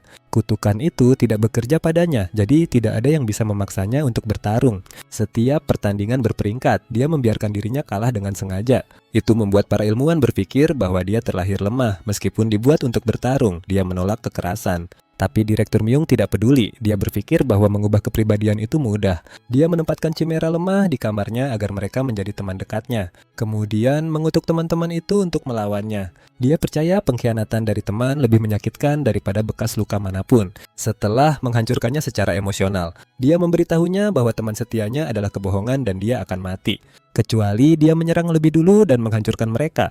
Itu menghancurkannya di dalam. Sambil menangis, dia melarikan diri. Dia memilih melarikan diri daripada menyakiti orang-orang yang dia cintai. Semua orang mencoba menghentikannya, tetapi dia melesat langsung melalui portal. Sekarang kembali di masa kini, Kim berdiri dalam wujud aslinya. Foxy terkejut melihatnya menangis dan bertanya mengapa dia yang menangis. Kim memeluknya erat, mengatakan bahwa dia merindukan mereka semua. Sementara itu, ketiga orang dewasa mengawasi dengan diam dari balik pohon. Chaeyeon tersenyum, senang mereka telah berdamai. Ketika dia kembali, dia menemukan kedua bodoh itu mengambil pesannya terlalu harfiah. Kemudian dia memperkenalkan manajer sebagai alkemis peringkat A pribadinya. Orang tua itu memberikan pengantar yang layak, lalu mengoceh apapun yang terlintas di kepalanya. Ungke dengan sopan bertanya kepada saudara burung apakah dia bisa mengambil beberapa bulu murni untuk penelitian. Potong ke Bongsu, bertemu lagi dengan gadis toko. Dia bersumpah insiden burung biru itu nyata dan asosiasi datang dengan cepat. Saat dia menyebutkan cuaca dingin, dia memberinya kentang manis kukus hangat. Dia bersinar setelah menggigit makanan lembut itu. Dia memperhatikan bahwa dia terlihat pucat dan memang benar. Dia mengakui bahwa dia merasa tidak enak, tubuhnya sakit dan obat pereda nyeri tidak ada gunanya. Dia menghubungkan tanda-tanda untuk membangkitkan penyakit, mengatakan demam dan rasa sakit cocok sempurna. Selain itu, dia berada di akhir masa remaja, waktu biasa ketika kebangkitan terjadi. Mendengar itu, dia panik dan membantahnya, mengklaim bahwa seseorang sepertinya tidak mungkin menjadi pemburu. Dia membalas bahwa pemburu tidak perlu latar belakang dan dia telah tumbuh dengan cepat. Dia menyodorkan uang ke tangannya dan memerintahkannya untuk naik bus ke asosiasi terdekat untuk diuji. Dia dengan malu mengatakan bahwa dia bahkan mungkin menjadi pemburu legendaris. Bongsu tersenyum lebar dan berterima kasih padanya atas kata-kata baiknya. Dia, yang benci dipanggil tua, meledak saat dia memanggilnya Nona lagi dan berjanji akan membalas budi suatu hari nanti. Sementara itu, di alam iblis, Chimera membantu si kembar burung membangun pagar kuarsa. Yu tidak merasa lelah dari pekerjaan karena dia adalah Chimera. Nam, meskipun setengah tertidur, tetap membantu. Kemudian mereka berkumpul kembali dengan Chaon sementara Kim mencoba memperbaiki ekor Blue. Nam mengangkat masalah kepalanya lagi. Jadi Chaon dengan santai mengatakan bahwa dia bisa pulang jika tidak bisa menunggu, langsung membuatnya terdiam. Lalu dia mengingatkan kru Chimera bahwa pengangguran tidak diterima. Kemudian Kim berjalan bersamanya untuk menyelesaikan bagian terakhir dari pagar. Setelah menjelaskan rencananya, dia bertanya apakah semuanya baik-baik saja antara dia dan yang lainnya sekarang. Dia membeku, lalu dengan malu bertanya apakah dia benar-benar pergi ke suku kelapa untuk teman-temannya. Dia menyadari bahwa dia tahu dia telah mengungkap rahasianya, lalu dia dengan gugup mengakui bahwa dia tidak pernah berasal dari suku kelapa. Tetapi Chaon memberitahunya untuk tidak khawatir, tidak ada yang mengejarnya lagi, karena dia sudah mengurusnya. Dia kemudian mengejutkannya, menyarankan agar mereka menjadikan tempat ini sebagai suku kelapa yang baru. Mereka masih perlu nama untuk kelompok mereka, sesuatu yang seimut dirinya. Di bawah langit berbintang dan cahaya kuarsa yang bersinar, dia meneteskan air mata dan berterima kasih padanya untuk segalanya. Lalu berjalan kembali dengan kepercayaan diri baru dalam langkahnya. Kamu dan yang lainnya menonton, terkejut betapa lancarnya itu terjadi. Nam melaporkan bahwa pagar akhirnya selesai dan Kim menyukai betapa cantiknya rumah itu. Foxy sangat merindukannya, jadi dia melompat untuk memberikan pelukan besar, lalu mulai menjelatinya seperti es krim. Biru juga terinspirasi dan mulai memikirkan ide-ide baru. Tom menabrak Cheyenne dengan langsung, tangan terbuka untuk memeluk. Ternyata bulu ekornya tumbuh kembali sepenuhnya. Manajer akhirnya menyusul dan mengatakan bahwa perawatannya bekerja cepat. Ternyata lumut merah yang diberikan anak kita menyembuhkan dengan sangat baik. Melihat bulu biru yang bersinar, impian Nam untuk memiliki rambut tumbuh pesat. Tidak ingin menyia-nyiakan momen itu. Dia dengan licik mengintip di belakang manajer. Ketika dia bertanya tentang kebotakan, pria itu terkejut. Dia memperhatikan. Manajer mengatakan dia telah menghabiskan 10 tahun membuat serum pertumbuhan rambut. Para alkemis semua menginginkan obatnya, jadi dia berjanji Nam akan menjadi yang pertama tahu, karena dia sangat membutuhkannya. Nam terjatuh dengan wajahnya, membungkuk kepada satu-satunya pria yang mungkin menyelamatkan kehidupan cintanya. Manajer memberitahu si kembar burung bahwa dia menemukan sesuatu yang aneh di bulu mereka. Dia menjelaskan bahwa lingkaran sihir hampir tidak mungkin untuk diuraikan, dan kutukan mereka sangat kompleks. Dia belum pernah melihat jenisnya, tapi dia berpikir pasokan besar buah mandragora mungkin bisa membantu. Anak kita bertanya apakah itu buah merah yang secara alami tumbuh dari mandragora. Dia mengatakan bahwa mereka sulit didapat karena kamu hanya bisa memetiknya jika mandragora mengizinkanmu. Selain itu, mereka harus membangun gubuk karena yang kecil suka bersembunyi di tempat gelap untuk menghindari predator. Kim terkejut dengan pengetahuan langka tentang spesies itu. Chaon mengakui bahwa dia memiliki sejarah dengan mereka, sesuatu yang tidak pernah dia ceritakan. Dia ingat sebuah misi di mana mereka menjatuhkannya di alam iblis selama 10 hari sendirian. Tapi baginya, itu terasa seperti pendakian salju yang menyenangkan. Dia bahkan mendaki puncak tertinggi hanya untuk bersenang-senang. Dalam perjalanan ke atas, dia tiba-tiba mendengar suara gemerisik di dekatnya. Dia memeriksa semak-semak dan menemukan mandragora kecil yang terluka yang hampir tidak bisa bergerak.